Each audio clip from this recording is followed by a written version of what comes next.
ಸುಮಾರು ಜನ ದುಡ್ಡುಗೋಸ್ಕರ ತುಂಬಾ ಕಷ್ಟಪಡ್ತಾ ಇರ್ತಾರೆ. ಅವ್ರು ಏನೇ ಕಷ್ಟಪಟ್ರು ಅವ್ರ ಹತ್ರ ಆ ದುಡ್ಡು ನಿಲ್ಲಲ್ಲ. ಕೆಲವರು ಇರ್ತಾರೆ ಅವ್ರು ಏನೇ ಶ್ರಮ ಪಟ್ಟಿಲ್ಲ ಅಂದ್ರೂ ದುಡ್ಡು ಬರ್ತಾ ಇರುತ್ತೆ. ಇದು ಯಾಕೆ? Wherever your focus goes energy flows. ದುಡ್ಡು ಒಳ್ಳೇದಲ್ಲ, ದುಡ್ಡಿಂದ ಎಲ್ಲ ರೀತಿ ನೋವಾಗುತ್ತೆ. Money is my enemy. The moment you start focusing on ಈ ಥರ ಆಗೋದು ಬೇಡ, ಈ ಥರ ಆಗೋದು ಬೇಡ, ಈ ಥರ ಆಗೋದು ಬೇಡ, ಆ ಥರ ಆಗ್ಲಿಕ್ಕೆ ಶುರು ಆಗ್ತೀವಿ. ಅಗೇನ್ ಹೀರೋಯಿನ್ ಥರ ಇದ್ದಾರೆ ನನ್ನ ಹೆಂಡತಿಗೂ. ಗಂಡ ಯಾವಾಗ ರಾತ್ರಿ ಅವಳ ಹತ್ರ ಹೋಗ್ತಾನೆ, ಅವಳಿಗೂ ಕೂಡ ಇಚ್ಛೆ ಇದೆ. ಆದರೆ ದ ಮೂಮೆಂಟ್ ಆ ಆ್ಯಕ್ಟ್ ಶುರು ಆಗ್ತಾ ಇದ್ದಂಗೆ ಇವಳು ಫೇಂಟ್ ಆಗಿಬಿಡ್ತಾಳೆ, ಮುಖ ಎಲ್ಲ ಕೆಂಪಗಾಗ್ಬಿಡುತ್ತೆ, ಭಯ ಆಗುತ್ತೆ, ಅಂದರೆ ವಿಚಿತ್ರ ಬರ್ತದೆ. ಲೈಕ್ ಹ್ಯಾಪಿನೆಸ್ ಬಂದ್ರೆ ಹ್ಯಾಪಿನೆಸ್ ತೋರ್ಸಲ್ಲ, ಆಂಗರ್ ಬಂದ್ರೆ ಅದನ್ನು ತೋರ್ಸಲ್ಲ. ಸೊ ಏನೇ ಎಮೋಷನ್ ಬಂದ್ರೂ ನಾವು ಸಪ್ರೆಸ್ ಮಾಡಿ ಹೋಲ್ಡ್ ಮಾಡ್ತಾ ಇರ್ತೀವಿ. ಈ ತರ ಹೋಲ್ಡ್ ಮಾಡ್ತಾ ಇರ್ತೀವೋ ಅದು ಡಿಸೀಸ್ ಆಗಿ ಕನ್ವರ್ಟ್ ಆಗುತ್ತೆ. ಈವನ್ WHO ಒಂದು ರಿಪೋರ್ಟ್ ಹೇಳುತ್ತೆ 80% of the diseases are psychosomatic disease. Psychosomatic ಅಂದರೆ ಮನಸ್ಸಿನಿಂದ ದೇಹಕ್ಕೆ ಬರುವಂಥ ಕಾಯಿಲೆ. ನನಗೆ ಒಂದೊಂದ್ಸತಿ ಆಶ್ಚರ್ಯನೂ ಆಗುತ್ತೆ, ಭಯನೂ ಆಗುತ್ತೆ. ಒಂದೇ ಫ್ಯಾಮಿಲಿ 3-4 ಜನ ಸುಸೈಡ್ ಮಾಡ್ತಾರೆ. ಓಕೆ, ತಂದೆ ಸುಸೈಡ್ ಮಾಡಿರ್ತಾನೆ, ಮಗನೂ ಕೂಡ ಸುಸೈಡ್ ಮಾಡಿರ್ತಾನೆ. ಅಥವಾ ಫ್ಯಾಮಿಲಿ ಯಾರೋ ದೊಡ್ಡ ಮಾಡಿರ್ತಾರೆ, ಹಿಂದೆ 2-3 ಜನ ಸುಸೈಡ್. ಕಾರಣ ಏನಂದರೆ ಬಾಡಿಯಲ್ಲಿ ಕೆಲವ್ರಿಗೆ ಪೇನ್ ಇದೆ. ಆ ನೋವಿಗೆ ಏನು ಕಾರಣ ಇರೋದಿಲ್ಲ. ಎಲ್ಲ ರೀತಿ ಎಲ್ಲ MRI ಅದು ಇದು ಅಂತ ಏನೇನು ಮಾಡಿಸ್ಬೇಕು ಅದೆಲ್ಲ ಮಾಡಿಸ್ತಾರೆ, ರಿಪೋರ್ಟ್ಸ್ ಎಲ್ಲ ನಾರ್ಮಲ್ಲು. ಡಾಕ್ಟ್ರೇ ಆಶ್ಚರ್ಯ ಪಡ್ತಾರೆ, ನಿಮ್ಗೆ ಯಾಕಪ್ಪ ಇಷ್ಟು ನೋವು, ಏನು ಗೊತ್ತಾಗ್ತಿಲ್ವಲ್ಲ. ಆ ನೋವುಗಳಿಗೆ ಕಾರಣ ಒಂದು ರಿಲೇಶನ್ಶಿಪ್ಗೆ ಬೆಂಚಿಂಗ್ ಅಂತಾರೆ, ಕ್ಲಿಂಜ್ ಅಂತಾರೆ, ಸಿಚುವೇಶನ್ಶಿಪ್ಸ್ ಅಂತ ಸುಮಾರು ಹೆಸರುಗಳಿಟ್ಟಿದ್ದಾರೆ. ಮಲ್ಟಿಪಲ್ ರಿಲೇಶನ್ಶಿಪ್ ಅಲ್ಲಿ ಇರೋದ್ರಿಂದ ಕರ್ಮ ಬಾಂಡ್ ಅನ್ನೋದು ಜಾಸ್ತಿ ಆಗುತ್ತಾ? ಹೀರೋಯಿನ್ ಬರ್ತಿದ್ದಾಳೆ, ಡೋರ್ ಓಪನ್ ಮಾಡ್ತಾಳೆ, ಇವಳು ಗಾಬರಿ ಬಿಡುದ, ಟು ಬಿ ಕಂಟಿನ್ಯೂಡ್ ಅಂತ ಬರ. ಹಾಯ್ ಸರ್, ನಮಸ್ತೆ. ನಮಸ್ತೆ. Welcome to wild up podcast. Thank you. So thank you so much sir for coming to our show. Thank you for inviting. Sir, ಸೊಸೈಟಿಯಲ್ಲಿ ಸುಮಾರು ಜನ ದುಡ್ಡುಗೋಸ್ಕರ ತುಂಬಾ ಕಷ್ಟಪಡ್ತಾ ಇರ್ತಾರೆ. ಅವ್ರು ಏನೇ ಕಷ್ಟಪಟ್ರು ಅವ್ರ ಹತ್ರ ಆ ದುಡ್ಡು ನಿಲ್ಲಲ್ಲ. ಬಟ್ ಕೆಲವರು ಇರ್ತಾರೆ ಅವ್ರು ಏನೇ ಶ್ರಮ ಪಟ್ಟಿಲ್ಲ ಅಂದ್ರೂ ದುಡ್ಡು ಬರ್ತಾ ಇರುತ್ತೆ. ಇದು ಯಾಕೆ? ಸಾಮಾನ್ಯವಾಗಿ 2 ಕಾರಣ ಇರುತ್ತೆ ಇದಕ್ಕೆ. ಒಂದು, ಅಫ್ಕೋರ್ಸ್ ನಾವು ಇವತ್ತು ಏನೇ ಇದ್ದೀವಿ, it is all because of our karmas ಅಂತ ಹೇಳ್ತೀವಿ. ಸಾಮಾನ್ಯವಾಗಿ whatever you are today, ನೀವೊಂದು ಪಾಡ್ಕಾಸ್ಟ್ ಮಾಡ್ತಾ ಇದ್ದೀರಿ, ನಾನೊಂದು ಹೀಲರ್ ಆಗಿದ್ದೀನಿ ಅಥವಾ ಥೆರಪಿಸ್ಟ್ ಆಗಿದ್ದೀನಿ, ಇವರೊಬ್ಬರು ಕ್ಯಾಮ್ರಾಮನ್ ಇದ್ದಾರೆ. So we are all because of our past karmas. Whatever we are today, rich ಆಗಿದ್ದೀವಿ, ಪುವರ್ ಆಗಿದ್ದೀವಿ, ತುಂಬ ಮಾನ ಸಿಗ್ತಾ ಇದೆ, ತುಂಬ ಅವಮಾನಗಳು ಆಗ್ತಾ ಇದೆ, ಎಲ್ಲದರ ಹಿಂದೆನೂ ಕೂಡ ನಾವು ಹಿಂದೆ ಮಾಡಿರೋವಂಥ ಕರ್ಮಗಳು. ಇವತ್ತು ನಾವು ಏನಿದ್ದೀವಿ ಇದನ್ನು ಎಕ್ಸ್ಪ್ಲೇನ್ ಮಾಡಲಿಕ್ಕೆ ಸುಮಾರು ಥಿಯರೀಸ್ ಇದ್ದಾವೆ. ಸುಮಾರು 23ಗಿಂತ ಹೆಚ್ಚು ಥಿಯರೀಸ್ ಇದ್ದಾವೆ. ಅದರಲ್ಲಿ the best theory which can convince anybody is ಕರ್ಮ ಥಿಯರಿ. ಸೊ ನಾವೇನು ಹಿಂದೆ ಕರ್ಮ ಮಾಡಿದ್ದೀವಿ ಅದಕ್ಕೆ ಅನುಗುಣವಾಗಿ ಇವತ್ತು ನಮ್ಮ ಜೀವನ ಇದೆ. ಸೊ ನೀವೇನು ಪ್ರಶ್ನೆ ಮಾಡಿದ್ರಿ, ಕೆಲವರು ತುಂಬ ಹಾರ್ಡ್ ವರ್ಕ್ ಮಾಡ್ತಾ ಇರ್ತಾರೆ. ತುಂಬ ಹಾರ್ಡ್ ವರ್ಕ್ ಮಾಡ್ತಾ ಇದ್ರು ಕೂಡ ನಮಗೆ ಒಂದೊಂದ್ಸತಿ ಅಯ್ಯೋ ಪಾಪ ಅನ್ಸುತ್ತೆ, ಏನಪ್ಪ ಇಷ್ಟು ಹಾರ್ಡ್ ವರ್ಕ್ ಮಾಡ್ತಾ ಇದ್ರು ಕೂಡ ಇವ್ನಿಗೇನು ಸಿಗ್ತಿಲ್ವಲ್ಲ. ಇನ್ನು ಕೆಲವರು ಶುರು ಮಾಡ್ತಾರೆ, ನೀವು ಹೇಳೋದ ಟಕ್ ಟಕ್ ಟಕ್ ಟಕ್ ಅಂತ ಮೇಲೆ ಹೋಗ್ತಾರೆ. It is also because of their past ಕರ್ಮ. ಸೊ ಪಾಸ್ಟಲ್ಲಿ ಮಾಡಿರೋಂಥ ಒಳ್ಳೆ ಕರ್ಮಗಳ ಅನುಗುಣವಾಗಿ ಆಲ್ಮೋಸ್ಟ್ ಆ ಲೆವೆಲ್ಗೆ ರೀಚ್ ಆಗಿರ್ತಾರೆ. ಆ ಲೆವೆಲ್ ರೀಚ್ ಆದಮೇಲೆ ಎಲ್ಲೋ ಒಂದ್ ಕಡೆ ದೇಹ ಬಿಟ್ಬಿಟ್ಟಿರ್ತಾರೆ. ಹಿಂದಿನ ಜನ್ಮಲ್ಲಿ ನಾನು ಹೇಳ್ತಾ ಇರೋದು. ಆ ದೇಹ ಬಿಟ್ಮೇಲೆ ಮತ್ತೆ ಯಾವಾಗ ಈ ಜನ್ಮಕ್ಕೆ ಬರ್ತಾರೋ, ಈ ಜನ್ಮದಲ್ಲಿ ಬರುವಾಗ ಅಲ್ಲಿಂದ ಅವ್ರ ಯಾತ್ರೆ ಶುರು ಆಗುತ್ತೆ. ಲೈಕ್ 1 to 8 ವರೆಗೂ ಹೋಗಿರ್ತಾರೆ. ಸೊ ಈ ಲೈಫ್ ಅಲ್ಲಿ 8 ಇಂದ ಕಂಟಿನ್ಯೂ ಮಾಡ್ತಾರೆ. 8 ಇಂದ ಕಂಟಿನ್ಯೂ ಮಾಡ್ತಾರೆ. ಓಕೆ. ಸಿ ಫಾರ್ ಎಕ್ಸಾಂಪಲ್ ನೀವು ಹೇಳೋ ಥರ ನೋಡೋದಾದ್ರೆ 10 ಇಸ್ ದ ಡೆಸ್ಟಿನೇಷನ್ ಅಂತ ಅನ್ಕೊಳ್ಳೋಣ. ಈ ಜನ್ಮದಲ್ಲಿ ಒಬ್ರು ತುಂಬ ಹಾರ್ಡ್ ವರ್ಕ್ ಮಾಡ್ತಾರೆ, ಇನ್ನೊಬ್ರು ಹಾರ್ಡ್ ವರ್ಕ್ ಮಾಡ್ತಾ ಇಲ್ಲ. ಇಬ್ರು ಒಂದೇ ಟೈಮಿಗೆ ಶುರು ಮಾಡಿದ್ರು ಕೂಡ ಇವರು within few months to year or 2 years 10 reach ಆಗಿಬಿಡ್ತಾರೆ. ಇವರು ಎಷ್ಟು ಹಾರ್ಡ್ ವರ್ಕ್ ಮಾಡಿದ್ರು ಕೂಡ 1, 2, 3 ಅಲ್ಲೇ ಇರ್ತಾರೆ. ಆ ಕಾರಣ ಏನಂದ್ರೆ ಹಿಂದಿನ ಜನ್ಮದಲ್ಲಿ ಈ ವ್ಯಕ್ತಿ ಏನು 10ಗೆ ಬೇಗ ರೀಚ್ ಆಗಿದಾನೋ, ಹಿಂದಿನ ಜನ್ಮದಲ್ಲಿ 8, 9 ಸ್ಥಾನದಲ್ಲಿ ಬಂದು ನಿಂತಿದ್ದಾನೆ. ಇವರು ಇನ್ನೂ 1ರಿಂದಾನೇ ಶುರು ಮಾಡ್ತೀವಿ. ಹಾಗಾಗಿ ಇವರು ಜಸ್ಟ್ 2 steps ಹತ್ತಿದ್ರೆ ಅಲ್ಲಿ ಹೋಗಿದ್ದಾರೆ, ಇವರು 10 ಸ್ಟೆಪ್ ಹತ್ತಿದ್ದಾರೆ. ಸೊ ಆ ಕಾರಣದಿಂದ ಈ ತರ ಆಗತ್ತೆ. ಬಟ್ ಇದನ್ನ ಚೇಂಜ್ ಮಾಡಲಿಕ್ಕೆ ಭಗವಂತ ನಮಗೆ ಸಾಕಷ್ಟು ನಮ್ಮ ಒಳಗಡೆನೆ ಶಕ್ತಿಗಳನ್ನು ಕೊಟ್ಟಿದ್ದಾನೆ. ಅದರಲ್ಲಿ ಒಂದು ನಮ್ಮ ಚಕ್ರಗಳು ಅಂತ ಏನು ಹೇಳ್ತೀವಿ, ಆ ಚಕ್ರಗಳಲ್ಲಿ ಒಂದು ಮೂಲಾಧಾರ ಚಕ್ರ ಅಂತ ಇರುತ್ತೆ, ಬೇಸ್ ಚಕ್ರ. ಆ ಚಕ್ರದಲ್ಲಿ ಸಾಕಷ್ಟು ಬ್ಲಾಕೇಜಸ್ ಇರುತ್ತೆ. ಇದೇ ಜನ್ಮದ ಬಾಲ್ಯದಿಂದ ಏನೇನು ಘಟನೆಗಳು ನಮ್ಮ ಜೀವನದಲ್ಲಿ ನಡೆದಿದ್ದಾವೆ ಅದರ ನೆಗೆಟಿವ್ ಇಂಪ್ರೆಷನ್ಸ್ ಎಷ್ಟೋ ಸತೆ ನಮ್ಮ ಸಬ್ಕಾನ್ಸಿಯಸ್ ಮೈಂಡಲ್ಲಿ ಇರುತ್ತೆ. ಆ ಸಬ್ಕಾನ್ಸಿಯಸ್ ಮೈಂಡಲ್ಲಿರುವಂಥ ನೆಗೆಟಿವ್ ಇಂಪ್ರೆಷನ್ಸ್ಗಳು ನಮ್ಮ ಮೂಲಾಧಾರ ಚಕ್ರವನ್ನು ಬ್ಲಾಕ್ ಮಾಡುತ್ತೆ. ಯಾವಾಗ ಮೂಲಾಧಾರ ಚಕ್ರ ಬ್ಲಾಕ್ ಆಗಿರುತ್ತೆ ಅವಾಗಲೂ ಕೂಡ ನಾವು ಎಷ್ಟು ಹಾರ್ಡ್ ವರ್ಕ್ ಮಾಡಿದರೂ ಕೂಡ ನಮಗೆ ಸಕ್ಸಸ್ ಸಿಗ್ತದೆ. ಓಕೆ. ಸೊ ಒಂದು, ಪಾಸ್ಟ್ ಕರ್ಮಗಳನ್ನು ನಾವು ಕ್ಲೀನ್ಸ್ ಮಾಡಬೇಕು. ಎರಡನೇದು, ನಮ್ಮ ಮೂಲಾಧಾರ ಚಕ್ರವನ್ನು ಕ್ಲೀನ್ಸ್ ಮಾಡ್ತಾ ಇದ್ರೆ ನಾವು ಕೂಡ ಅಥವಾ ಯಾರು ತುಂಬ ಹಾರ್ಡ್ ವರ್ಕ್ ಮಾಡ್ತಿದ್ದಾರೆ ಅವರು ಕೂಡ ಬೇಗ ಸಕ್ಸಸ್ನ ಪಡಿಬೋದು. ಸೊ ಮೂಲಾಧಾರ ಚಕ್ರದಲ್ಲಿ ಮನಿಗೆ ರಿಲೇಟೆಡ್ ಬ್ಲಾಕೇಜಸ್ನ ಯಾವ ಥರ ತೆಗಿಬೋದು ಸರ್? ಅದನ್ನು ಕ್ಲೀನ್ಸ್ ಮಾಡೋದಕ್ಕೆ ಸಾಕಷ್ಟು ವಿಧಾನಗಳಿದೆ. ಮೂಲಾಧಾರ ಚಕ್ರವನ್ನು ಕ್ಲೀನ್ಸ್ ಮಾಡಲಿಕ್ಕೆ ನಾವು ಅದರ ಬೀಜ ಮಂತ್ರಗಳಿರ್ತವೆ. ಒಂದೊಂದು ಚಕ್ರಕ್ಕೆ ಒಂದೊಂದು ಬೀಜ ಮಂತ್ರ ಇರುತ್ತೆ. ಆ ಬೀಜ ಮಂತ್ರನ ಚಾಂಟ್ ಮಾಡಿ ಕೂಡ ಅದನ್ನು ಕ್ಲೀನ್ಸ್ ಮಾಡ್ಬೋದು. ಓಕೆ.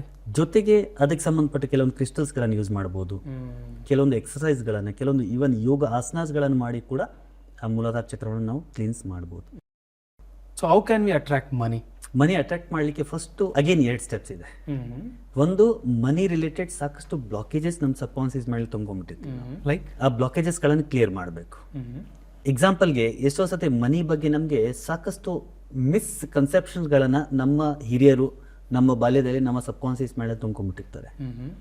ಜನ ಹೇಳ್ತಾರೆ ಕಿ ದುಡ್ಡು ಬಂದರೆ ಮನಃಶಾಂತಿ ಹೋಗ್ಬಿಡತ್ತೆ, ಮನಸ್ಸಿನ ಶಾಂತಿ ಇರೋದಿಲ್ಲ, ದುಡ್ಡು ಬಂದ್ರೆ ನಮ್ಮವ್ರು ಇರೋದಿಲ್ಲ, ಎಲ್ಲರೂ ಬಿಟ್ಟು ಹೋಗ್ಬಿಡ್ತಾರೆ, ದುಡ್ಡು ತುಂಬಾ ಕೆಟ್ಟದ್ದು, ಆಮೇಲೆ ದುಡ್ಡು ದುಡಿಲಿಕ್ಕೆ ಕೆಟ್ಟ ದಾರಿಯಲ್ಲೇ ಹೋಗ್ಬೇಕು, ಒಳ್ಳೆ ದಾರಿಯಲ್ಲಿ ಹೋಗಿ ಜಾಸ್ತಿ ದುಡ್ಡು ಮಾಡಕ್ ಆಗೋದಿಲ್ಲ, ದುಡ್ಡು ಮಾಡಿರೋರೆಲ್ಲ ಕೆಟ್ಟವರು, ಹೌದು, ಕೆಟ್ಟ ಕೆಲಸಗಳನ್ನು ಮಾಡಿ ದುಡ್ಡು ಮಾಡಿದ್ದಾರೆ, ಅಥವಾ ಬ್ರೈಬ್ ತಗೊಂಡಿದ್ದಾರೆ, ಅಥವಾ ಏನೋ ಒಂದು ಗೋಲ್ಮಾಲ್ ಮಾಡಿದ್ದಾರೆ, ಅನ್ಎಥಿಕಲ್ ಆಗಿ ಅರ್ನ್ ಮಾಡಿದ್ದಾರೆ. ಸೊ ಈ ತರದ ಸಾಕಷ್ಟು ಕಾನ್ಸೆಪ್ಟ್ಗಳು ನಮ್ಮ ಬಾಲ್ಯದಿಂದ ನಮ್ಮ ಸಬ್ ಕಾನ್ಸಿಯಸ್ ಮೈಂಡ್ ಅಲ್ಲಿ ನಮ್ಮ ಹಿರಿಯರು ನಮ್ಮ ಸುತ್ತಮುತ್ತ ಇರೋ ಜನ ನಮ್ಮಲ್ಲಿ ತುಂಬ್ಕೊಂಡ್ಬಿಟ್ಟಿರ್ತಾರೆ. ಅಂಡ್ ಅದು ಒಂದು ಬ್ಲಾಕೇಜ್ ತರ ಕ್ರಿಯೇಟ್ ಆಗಿರುತ್ತೆ ನಮ್ಮ ಸಬ್ ಕಾನ್ಸಿಯಸ್ ಮೈಂಡ್. ಎರಡನೇದು, ಎಷ್ಟೋ ಸತಿ ಬಾಲ್ಯದಲ್ಲಿ ನಾನು ನಂದೇ ಎಕ್ಸಾಂಪಲ್ ಹೇಳ್ತೀನಿ ನಿಮಗೆ. ಚೈಲ್ಡ್ಹುಡ್ ಅಲ್ಲಿ ನಾವು we are not that rich, ಅಂದ್ರೆ ಅಷ್ಟು ದುಡ್ಡಿರಲಿಲ್ಲ, ದುಡ್ಡಿಗೆ ತುಂಬಾ ಕೊರತೆ ಇತ್ತು. ಆ ದುಡ್ಡಿನ ಕೊರತೆಯಿಂದ ಸಾಕಷ್ಟು ನೋವುಗಳನ್ನು ಅನುಭವಿಸ್ತಾ ಇದ್ವಿ. ಅಂದ್ರೆ ಬೇರೆಯವ್ರ ಹತ್ರ ಸಾಕಷ್ಟು ವಸ್ತುಗಳು ಇರ್ತಾ ಇತ್ತು, ನಮ್ಮ ಹತ್ರ ಇರ್ತಾ ಇರ್ಲಿಲ್ಲ. ಬೇರೆಯವ್ರ ಹತ್ರ ಒಳ್ಳೆ ಬಟ್ಟೆಗಳು ಇರ್ತಾ ಇತ್ತು, ನಮ್ಮ ಹತ್ರ ಒಳ್ಳೆ ಬಟ್ಟೆ ಇರ್ತಾ ಇರ್ಲಿಲ್ಲ. ಬೇರೆಯವ್ರ ಹತ್ರ ಒಳ್ಳೆ ಶೂಸ್ ಹಾಕೋದು ನೋಡಿದ್ರೆ ನಮ್ಮ ಹತ್ರ ಈ ತರ ಇಲ್ವಲ್ಲ ಅಂತ ಅನಿಸ್ತಾ ಇತ್ತು. ಸೊ ಅವಾಗ ನನ್ನ ಸಬ್ ಕಾನ್ಸಿಯಸ್ ಮೇಲೆ ನಾನು ಏನ್ ಕ್ರಿಯೇಟ್ ಮಾಡಿದೆ ಅಂದ್ರೆ, ದುಡ್ಡು ಒಳ್ಳೇದಲ್ಲ, ದುಡ್ಡಿಂದ ಎಲ್ಲಾ ರೀತಿ ನೋವು ಬರುತ್ತೆ, ಮನಿ ಈಸ್ ಮೈ ಎನಿಮಿ, ಈ ತರ ಸಬ್ ಕಾನ್ಸಿಯಸ್ ಮೇಲೆ ಕೂತ್ಕೊಂಡು ಇಟ್ ಇಸ್ ಬಿಕಾಸ್ ಆಫ್ ದುಡ್ಡು ಇಲ್ದಿರೋದ್ರಿಂದ ನನ್ಗೆ ಕಷ್ಟ ಇದೆ. ಹಾಗಾಗಿ ದುಡ್ಡದಿಂದ ಕಷ್ಟ ಇದೆ, ದುಡ್ಡು ಇಲ್ಲ ಅಂತ ಕಷ್ಟ ಇದೆ, ದುಡ್ಡು ಇಲ್ಲ ಅಂತ ಕಷ್ಟ ಇದೆ ಅಂತ ಆ ಕಷ್ಟ ಮತ್ತೆ ದುಡ್ಡು ಎರಡು ಯುನೈಟ್ ಆಗೋಯ್ತು. ಮನಿ ಈಸ್ ಮಿಸರಿ ಅಂತ. ಹಾಗಾಗಿ ನನ್ನ ಲೈಫಲ್ಲೂ ಕೂಡ ನಾನು ಸಾಕಷ್ಟು ಸ್ಟ್ರಗಲ್ ಮಾಡಿದ್ರು ಕೂಡ, ಕನ್ನಡದಲ್ಲಿ ಗಾದೆ ಇದೆಯಲ್ಲ, 6 ಇರಲ್ಲ 3 ಇಳಿಯಲ್ಲ, ಎಷ್ಟು ಸ್ಟ್ರಗಲ್ ಮಾಡಿದ್ರು ಕೂಡ ಅಲ್ಲೇ. And when I learn all these like sub conscious mind, ಈ ಬ್ಲಾಕೇಜಸ್ಸು, ಹೀಲಿಂಗು, ಪಾಸ್ಟ್ ಲೈಫ್ ರಿಗ್ರೆಷನು, ಇವೆಲ್ಲ ಮಾಡಿ ನನ್ನ ಸಬ್ ಕಾನ್ಸಿಯಸ್ ಮೈಂಡ್ಲಿರುವಂಥ ಅಲ್ಲೆಲ್ಲ ನೆಗೆಟಿವ್ ಇಂಪ್ರೆಷನ್ಸ್ಗಳನ್ನು ನಾನು ರಿಲೀಸ್ ಮಾಡಿದೆ. ಫಸ್ಟ್ ಅದು ರಿಲೀಸ್ ಮಾಡಿದ್ಮೇಲೆ when I started working I reach to some point. ಈ ರೀತಿ ಈ ಸಬ್ ಕಾನ್ಸಿಯಸ್ ಮೈಂಡ್ಲಿರುವಂಥ ಏನು ಬ್ಲಾಕೇಜಸ್ ಇದೆ ಅದನ್ನು ರಿಲೀಸ್ ಮಾಡದೇ ಇದ್ದಾಗ ನಾವು ಮನಿನ ಅಟ್ರಾಕ್ಷನ್ ಮಾಡೋಕ್ಕಾಗಲ್ಲ. ಸೊ ಫಸ್ಟು ಸಬ್ ಕಾನ್ಸಿಯಸ್ ಮೈಂಡಲ್ಲಿ ಏನು ಆ ಒಂದು ಕಳೆ ತುಂಬ್ಕೊಂಡ್ಬಿಟ್ಟಿದ್ದೀವಿ ಅದನ್ನು ಕಿತ್ತು ಬೀಸಾಕಬೇಕು, ಆಮೇಲೆ ಹೊಸ ಬೀಜಗಳನ್ನು ಬಿತ್ತಬೇಕು. ಅವಾಗ ಮಾತ್ರ ಆ ಬೀಜಗಳು ತುಂಬ ಚೆನ್ನಾಗಿ ಒಂದು ವೃಕ್ಷವಾಗಿ ಪರಿಣಾಮ ಬರುತ್ತೆ. First thing, cleanse all the negative impressions in the subconscious mind about money and then plant new seeds to attract the money. So what can be these new seeds? ಈ ನ್ಯೂ ಸೀಡ್ಸ್ ಇರ್ಬೋದು. ಮೊದಲನೇದು affirmations, ಎರಡನೇದು visualisation. Affirmations ಅಂತಂದಾಗ Anthony Robbins ಅಂತ ಒಬ್ರು writer ಇದ್ದಾರೆ. He says your quality of life depends on the quality of communication you do with yourself. ನಿಮ್ಮ ಜೊತೆಗೆ ನೀವು ಹೇಗೆ ಮಾತನಾಡ್ತಾ ಇದ್ದೀರಿ, ಸೆಲ್ಫ್ ಟಾಕ್ ಯಾವ ಥರ ಆಗ್ತಾ ಇದೆ, ದಟ್ ವಿಲ್ ಡಿಸೈಡ್ ಕಿ what kind of life you will lead or you are leading ಅಂತ. ಸೊ ಈ ಸೆಲ್ಫ್ ಟಾಕ್ ಇನ್ನೊಂದು ಹೆಸರು ಅಫರ್ಮೇಷನ್ಸ್. ಅಫರ್ಮೇಷನ್ಸ್ ಅಂದ್ರೆ ನಿಮಗೆ ನೀವು ಏನು ಹೇಳ್ಕೊತಾ ಇದ್ದೀವಿ. ಎಕ್ಸಾಂಪಲ್ಗೆ, ನಾನು I am not fit for anything, ನಾನು ಒಳ್ಳೆಯವನಲ್ಲ, I am not good looking, ನನಗೆ ಜನ ಸಪೋರ್ಟ್ ಮಾಡಲ್ಲ, ಇವೆಲ್ಲ ಏನು, ಇವು ಅಫರ್ಮೇಷನ್ಸೇ. But these are negative affirmations. ಅಂದ್ರೆ ನಮ್ಮನ್ನ ಕೆಳಗಡೆ ನಾವೇ ಬೀಳಿಸ್ತಾ ಇದ್ದೀವಿ. You are pushing yourself down. Okay. At the same time when you think that yes I am enough, I am strong, I am positive, God is with me, I can earn money, I can do whatever I want. These are also positive affirmations. So ಈಗ ನೋಡಿ, ಈ ವರ್ಡ್ಸ್ಗಳನ್ನು ಹೇಳ್ತಾ ಇದ್ದಂಗೆನೆ ನಿಮ್ಗೆ ಅನ್ಸಿರ್ಬೋದು, ಈಗ for example I am not enough, ನಾನು ಏನು ಮಾಡೋಕ್ಕಾಗಲ್ಲ, literally we feel down, dull, ಏನೋ ಒಂಥರ ಕೆಳಗಡೆ ಬೀಳೋ ಥರ ಫೀಲ್ ಆಗ್ತಿದೆ. True. At the same time, when you say I am strong, I am positive, I can do whatever I want, ultimately ಒಂದು ಏನೋ ಒಂಥರ ಎನರ್ಜಿ ಒಳಗಡೆ ಬರಲ್ಲ. ಹೌದು ಹೌದು. ಟೆಲಿಂಗ್ ಯೋರ್ ಸೆಲ್ಫ್ ಕಿ yes I am rich, I can earn money, there are many sources from which I can attract money ಅಂತ ಯಾವಾಗ ನಿಮಗೆ ನೀವು ಹೇಳ್ಕೊತೀರಿ, you will start attracting money. ಅದರ ಜೊತೆಗೆ you have to start appreciating money. ಮನಿನ appreciate ಮಾಡ್ಬೇಕು. ಈಗ ನೋಡಿ, ಒಂದು ಎಕ್ಸಾಂಪಲ್ಗೆ, ಯಾರೋ ಒಬ್ರು ತುಂಬಾ ದುಡ್ಡು ದುಡ್ದಿರ್ತಾರೆ, ತುಂಬ ರಿಚ್ ಇದ್ದಾರೆ, ನಮ್ಮ ಮನಸ್ಸಲ್ಲಿ ಸಾಮಾನ್ಯವಾಗಿ ಏನು ಬರುತ್ತೆ? ಜಲಸಿ, ಹೌದು, ಅಸೂಯೆ ಪಡ್ತೀವಿ. ಏನೋ ಕೆಟ್ಟ ಕೆಲಸ ಮಾಡಿರ್ತಾನೆ, ತುಂಬ ಗೋಲ್ಮಾಲ್ ಮಾಡಿರ್ತಾನೆ, ತುಂಬ ಬ್ರೈಬ್ ತೊಗೊಂಡಿರ್ತಾನೆ. ಹೌದು. So what you are doing is, ನೀವು ಒಬ್ಬ ಶ್ರೀಮಂತ ವ್ಯಕ್ತಿಯನ್ನ ಅವಮಾನ ಮಾಡ್ತಾ ಇದ್ದೀರಿ ಒಂದಿಲ್ಲ ಒಂದು ರೀತಿಯಲ್ಲಿ. ಆ ವ್ಯಕ್ತಿನ ಅವಮಾನ ಮಾಡೋದಂದ್ರೆ ಏನು? ಅವನ ಹತ್ರ ಇರುವಂಥ ದುಡ್ಡಿಗೂ ಕೂಡ ಅವಮಾನ ಮಾಡ್ತಾ ಇದ್ದೀವಿ. ಹೌದು. ನೋಡಿ, ಅವ್ನು ಯಾವ ಥರ ದುಡಿದಾನೆ ಅದು ಸೆಕೆಂಡ್ರಿ, ಬಟ್ ಅವನ ಹತ್ರ ಮನಿ ಇದೆ, ದುಡ್ಡಿದೆ. ಸೊ ದುಡ್ಡು ಇದೆ, ಅದರ ಅರ್ಥ ಏನು? ನಾವು ದುಡ್ಡಿಗೆ ತಾಯಿ ಲಕ್ಷ್ಮಿ ಅಂತ ಹೇಳ್ತೀವಿ. ಲಕ್ಷ್ಮಿಗೆ ವರ್ಷಿಪ್ ಮಾಡ್ತೀವಿ ನಾವು. ಆ ಲಕ್ಷ್ಮಿ ಅವನು ಒಳ್ದಿದ್ದಾಳೆ ಅಂದ್ರೆ ಏನೋ ಒಂದು ಒಳ್ಳೆ ಗುಣನೋ, ಅವನು ಹಳೆ ಕರ್ಮನೋ ಏನೋ ಒಂದು ಇರಬೇಕು ಅಂತ ಹೋಗಿದ್ದಾಳೆ, ರೈಟ್? ಹಾಗಾಗಿ ಅವಳ ಹತ್ರ ತಾಯಿ ಹೋಗಿದ್ದಾಳೆ ಅಂದ್ರೆ ಆ ವ್ಯಕ್ತಿ ಏನ್ ಮಾಡಿ ಆ ತಾಯಿನ ಹೇಳ್ಕೊಂಡಿದ್ದಾನೆ, ದಟ್ ಇಸ್ ಸೆಕೆಂಡ್ರಿ. ಬಟ್ ನೀ ಆ ವ್ಯಕ್ತಿನ ಅವಮಾನ ಮಾಡ್ತಾ ಇದ್ರೆ ತಾಯಿ ಲಕ್ಷ್ಮಿ ಕೂಡ ಅವಮಾನ ಮಾಡ್ತಾ ಇದ್ವಿ. ಅವ್ನು ಹೇಗೆ ದುಡಿದೇನ, that is second, yes I told you. ಅದ್ರ ಬಗ್ಗೆ ಯೋಚನೆ ಮಾಡೋದು ಬೇಡ, ಬಟ್ ದುಡ್ಡ ಅಪ್ರಿಷಿಯೇಟ್ ಮಾಡೋಣ. ಅವನ ಹತ್ರ ದುಡ್ಡಿದಪ್ಪ, ದುಡ್ಡಿದ್ರೆ ಜೀವನ ಚೆನ್ನಾಗಿರುತ್ತೆ. ಅಫ್ಕೋರ್ಸ್ ದುಡ್ಡಿಂದ ಎಲ್ಲಾನು, you cannot buy happiness by money, but if you have money you can be more happy. True true true. ಇದು ಏನೋ ಒಂದು ಗಾದೆ ಇದೆ, ಕಿ ಸೈಕಲ್ ಮೇಲೆ ಕೂತ್ಕೊಂಡು ಅಳೋದ್ಗಿಂತ ನೀವು BMW ಅಲ್ಲಿ ಕೂತ್ಕೊಂಡು ಹತ್ರೆ ಸುಮಾರು ಜನ ಅಟ್ಲೀಸ್ಟ್ ಕಣ್ಣೀರು ವರ್ಷಕ್ಕೆ ಬರ್ತಾರಂತೆ. ಹೌದು, ಸೈಕಲ್ ಮೇಲೆ ಕೂತ್ಕೊಂಡು ಯಾರು ಬರಲ್ಲ ಇವತ್ತು, ಕೇರ್ ಮಾಡಲ್ಲ. Yes. First, affirmations. Talk positive about money. Have positive affirmations. And ಅದನ್ನ ಪದೇ ಪದೇ ಪದೇ ಪದೇ ಒಳಗಡೆ ರಿಪೀಟ್ ಮಾಡಬೇಕು. ಅದಕ್ಕೆ ಸಾಕಷ್ಟು ವಿಧಾನಗಳಿದಾವೆ, ಹೇಗೆ ಅದನ್ನ ರಿಪೀಟ್ ಮಾಡೋದು, ಹೇಗೆ ಅದನ್ನ ಬರೆಯೋದು, ಬರೆದು ಪ್ರಾಕ್ಟೀಸ್ ಮಾಡೋದು, ಸಾಕಷ್ಟು ವಿಧಾನಗಳಿದಾವೆ. ನಮ್ಮ ಕ್ಲಾಸಸ್ಗಳೇ ನಾವು ಅದನ್ನ ಹೇಳ್ಕೊಡ್ತೀವಿ. ಅದಲ್ಲದೆ ಎರಡನೇದು ವಿಜುವಲೈಸೇಷನ್. ನಮ್ಮ ಮನಸ್ಸಿನಲ್ಲಿ ನಮ್ಮ ಇಮೇಜ್ ಯಾವ ತರ ಇದೆ. ಎಷ್ಟೋ ಜನ ದುಡ್ಡು ದುಡಿಯಕ್ಕೆ ಪ್ರಯತ್ನ ಮಾಡ್ತಾರೆ, ಆದ್ರೆ ಮನಸ್ಸಿನ ಒಳಗಡೆ ಅವ್ರ ಇಮೇಜ್ ಒಂದು ಪುವರ್ ವ್ಯಕ್ತಿ ಇಮೇಜ್ ಆಗಿರುತ್ತೆ. ಓಕೆ. ಒಂದು ಸಬ್ ಕಾನ್ಸಿಯಸ್ ಮಾಡಿರೋಂಥ ತಮ್ಮ ಇಮೇಜ್ ಏನಿದೆ ಅದೇ ನೆಗೆಟಿವ್ ಆಗಿರುತ್ತೆ. ನಾವು ಎಷ್ಟೋ ಸತಿ ಮನಿ ಆಡಿಟ್ ಅಂತ ಮಾಡಿಸ್ತೀವಿ ಕ್ಲಾಸಲ್ಲಿ. ಮನಿ ಆಡಿಟ್ ಅಂದ್ರೆ ಅವ್ರಿಗೆ ಇಮ್ಯಾಜಿನೇಷನ್ ಮಾಡಿಸ್ತೀವಿ, ನಿಮ್ಮ ಹತ್ರ ದುಡ್ಡು ಬಂತು ಅಂತ ಅನ್ಕೊಳ್ಳಿ, ದೊಡ್ಡ ಬಂಗ್ಲೆ ಇದೆ, ದೊಡ್ಡ ಕಾರ್ ಇದೆ, ಕಾರಲ್ಲಿ ಫ್ಯಾಮಿಲಿ ಜೊತೆಗೆ ನೀವು ಡ್ರೈವ್ ಮಾಡ್ಕೊಂಡು ಹೋಗ್ತಾ ಇದ್ದೀರಿ, ಲಾಂಗ್ ಡ್ರೈವ್ ಹೋಗ್ತಾ ಇದ್ದೀರಿ, ದೊಡ್ಡ ದೊಡ್ಡ ಟ್ರಿಪ್ಗಳಿಗೆ ಹೋಗ್ತಾ ಇದ್ದೀರಿ, ಫಾರಿನ್ ಟ್ರಿಪ್ಗಳಿಗೆ ಹೋಗ್ತಾ ಇದ್ದೀರಿ, ಆ್ಯಂಡ್ ಅದನ್ನೆಲ್ಲ ವಿಜುವಲೈಸ್ ಮಾಡಿ ಅಂತ. ಕೆಲವರ ವಿಜುವಲೈಸ್ ಮಾಡುವಾಗ ತುಂಬಾ ಕಲರ್ಫುಲ್ ಆಗಿರುತ್ತೆ ಪಿಕ್ಚರು, ತುಂಬಾ ದೊಡ್ಡ ಮನೆ ಇರುತ್ತೆ, ಒಳ್ಳೆ ಬಟ್ಟೆ ಗಿಟ್ಟೆ ಹಾಕಿರ್ತಾರೆ. ಇನ್ ಕೆಲವರು ವಿಜುವಲೈಸ್ ಮಾಡುವಾಗ ಆ ಪಿಕ್ಚರ್ ಬ್ಲ್ಯಾಕ್ ಅಂಡ್ ವೈಟ್ ಆಗಿರುತ್ತೆ, ಕಲರೇ ಬರೋದಿಲ್ಲ ಅವ್ರಿಗೆ. ಆಮೇಲೆ ದೂರದಿಂದ ನೋಡೋ ತರ ಅನ್ಸುತ್ತೆ, ಅಂದ್ರೆ ಡಿಸ್ ಅಸೋಸಿಯೇಟ್ ಆಗಿರ್ತಾರೆ, ಅಸೋಸಿಯೇಟ್ ಆಗಿ ನೋಡಕ್ಕೆ ಆಗುದಿಲ್ಲ, ಅಂದ್ರೆ ಅವ್ರನ್ನ ಅವರು ರಿಚ್ ಆಗಿ ನೋಡಕ್ಕೆ ಆಗುದಿಲ್ಲ. ಓಕೆ, ಫುಲ್ ಬ್ಯಾಕ್ ಮಾಡ್ತಾ ಇರುತ್ತೆ, ಫುಲ್ ಬ್ಯಾಕ್ ಮಾಡ್ತಾರೆ. ಅಂದ್ರೆ ಒಳಗಡೆನೆ ದ್ವಂದ್ವ ನೋಡಿ, ಒಂದ್ ಕಡೆ ದುಡ್ಡು ದುಡಿಬೇಕು ಅಂತ, ಇನ್ನೊಂದ್ ಕಡೆ ಅವರೇ ಅವ್ರನ್ನ ಹಿಂದೆ ಪುಲ್ ಮಾಡ್ತಾ ಇರ್ತಾರೆ. ಹೌದು ಹೌದು. ಒಂದ್ ಏಜ್ ಮುಂದೆ ಹೋಗ್ತಾರೆ, 2 ಏಜ್ ಹಿಂದೆ ಬರ್ತಾರೆ. So unless and until you don't have that clear picture in our mind ಕಿ ಐ ಆಮ್ ರಿಚ್, ಅಂಡ್ ಆ ರಿಚ್ ತರ ನೋಡ್ಬೇಕು, ಅದನ್ನು ವಿಜುವಲೈಸ್ ಮಾಡ್ಬೇಕು. ಏನ್ ಮನಸ್ಸಿನ ಒಳಗೆ ನಾವು ವಿಜುವಲೈಸ್ ಮಾಡ್ತೀವಿ, we manifest that in our life. Henry Ford ಅವರು ಒಂದು ಒಳ್ಳೆ ಮಾತು ಹೇಳ್ತಾರೆ, if you think you can or you think you can't, either way you are right ಅಂತ. ಅಂದ್ರೆ ನಾನ್ ರಿಚ್ ಆಗ್ಬೋದು ಅಂತ ನೀವು ಯೋಚನೆ ಮಾಡಿದ್ರೆ ಎಸ್ ನೀವು ರಿಚ್ ಆಗ್ಬೋದು, ಇಲ್ಲ ನಾನು ರಿಚ್ ಆಗಕ್ ಆಗಲ್ಲ ಅಂತಿದ್ರು ಕೂಡ ಎಸ್ ನೀವು ರಿಚ್ ಆಗಕ್ ಆಗೋದು. ಯಾಕಂದ್ರೆ what you that becomes your reality. Think positive about yourself and start visualising what you want. ನೀವು ಹೇಗೆ ಇರಬೇಕು ಅಂತಿದ್ದೀರಿ ಆ ಥರ ನಿಮ್ಮನ್ನು ನೀವು ನಿಮ್ಮ ಸಬ್ ಕಾನ್ಸಿಯಸ್ ಮೈಂಡಲ್ಲಿ ವಿಜುವಲೈಸ್ ಮಾಡ್ಲಿಕ್ಕೆ ಶುರು ಮಾಡಿದ್ರೆ ನೀವು ಆ ಥರ ಆಗ್ಬಿಡ್ತೀವಿ. ಬುದ್ಧನೂ ಕೂಡ ಹೇಳಿದ್ದಾನೆ, as you think so you become. ಏನು ಯೋಚನೆ ಮಾಡ್ತಾ ಇದ್ದೀರಿ ನೀವು ಆ ಥರ ಆಗ್ತಾ ಇದ್ದೀರಿ. ಲೈಕ್ ಪಾವರ್ಟಿ ಮೈಂಡ್ ಸೆಟ್ ಅನ್ನೋದು ಸುಮಾರು ಜನಕ್ಕೆ ರೂಟೆಡ್ ಆಗಿರುತ್ತೆ, ಡೀಪ್ ರೂಟೆಡ್ ಆಗಿರುತ್ತೆ. ಪಾಸ್ಟ್ ಲೈಫ್ ಇಂದಾನು ಬಂದಿರುತ್ತೆ, ಇದೇ ಲೈಫ್ ಪಾಸ್ಟ್ ಇಂದಾನು ಕೂಡ ಬಂದಿರುತ್ತೆ. ಓಕೆ.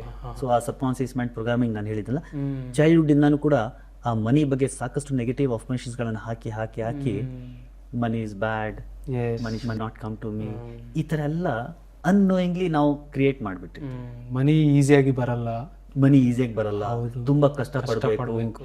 ಆಮೇಲೆ ಈಸಿ ಮನಿ ಅಂದ್ರೆ ಬ್ರೈಬ್ ತಗೋಬೇಕು ಅಥವಾ ಕೆಟ್ಟ ಕೆಲಸ ಮಾಡ್ಬೇಕು, ಈ ತರದ ವಿಚಾರಗಳು ಸಬ್ ಕಾನ್ಸಿಯಸ್ ಮಾಡಿ ನಾವು ತುಂಬಿರ್ತೀವಿ. ಅಲ್ಟಿಮೇಟ್ಲಿ ನಾನು ಏನ್ ಬಾಟಮ್ ಲೈನ್ ಹೇಳಲಿಕ್ಕೆ ಇಷ್ಟಪಡ್ತೀನಿ ಅಂದ್ರೆ, ಇವಾಗ ನಾವು ಇಲ್ಲಿ ತನಕ ಏನ್ ಆಗಿದೀವಿ ಅದು ಆಗ್ಬಿಟ್ಟಿದೀವಿ. Whatever we are today we have created it, unknowingly we have created it. ಇವಾಗ ನಾವು ಅದನ್ನ ತಿಳ್ಕೊಂಡು ನಮ್ಮನ್ನು ನಾವು ಯಾವ ತರ ಬೇಕೋ ಆ ತರ ಕ್ರಿಯೇಟ್ ಮಾಡಬಹುದು. Only difference between the future life and past life can be, past ಅಲ್ಲಿ ಏನಾಯ್ತು ಅದು ಅನ್ನೋಂಗ್ಲಿ ಆಗೋಯ್ತು, ನಿಮ್ಗೆ ಗೊತ್ತೇ ಇರ್ಲಿಲ್ಲ ಈ ತರ ಆಗ್ತಾ ಇದೆ ಅಂತ.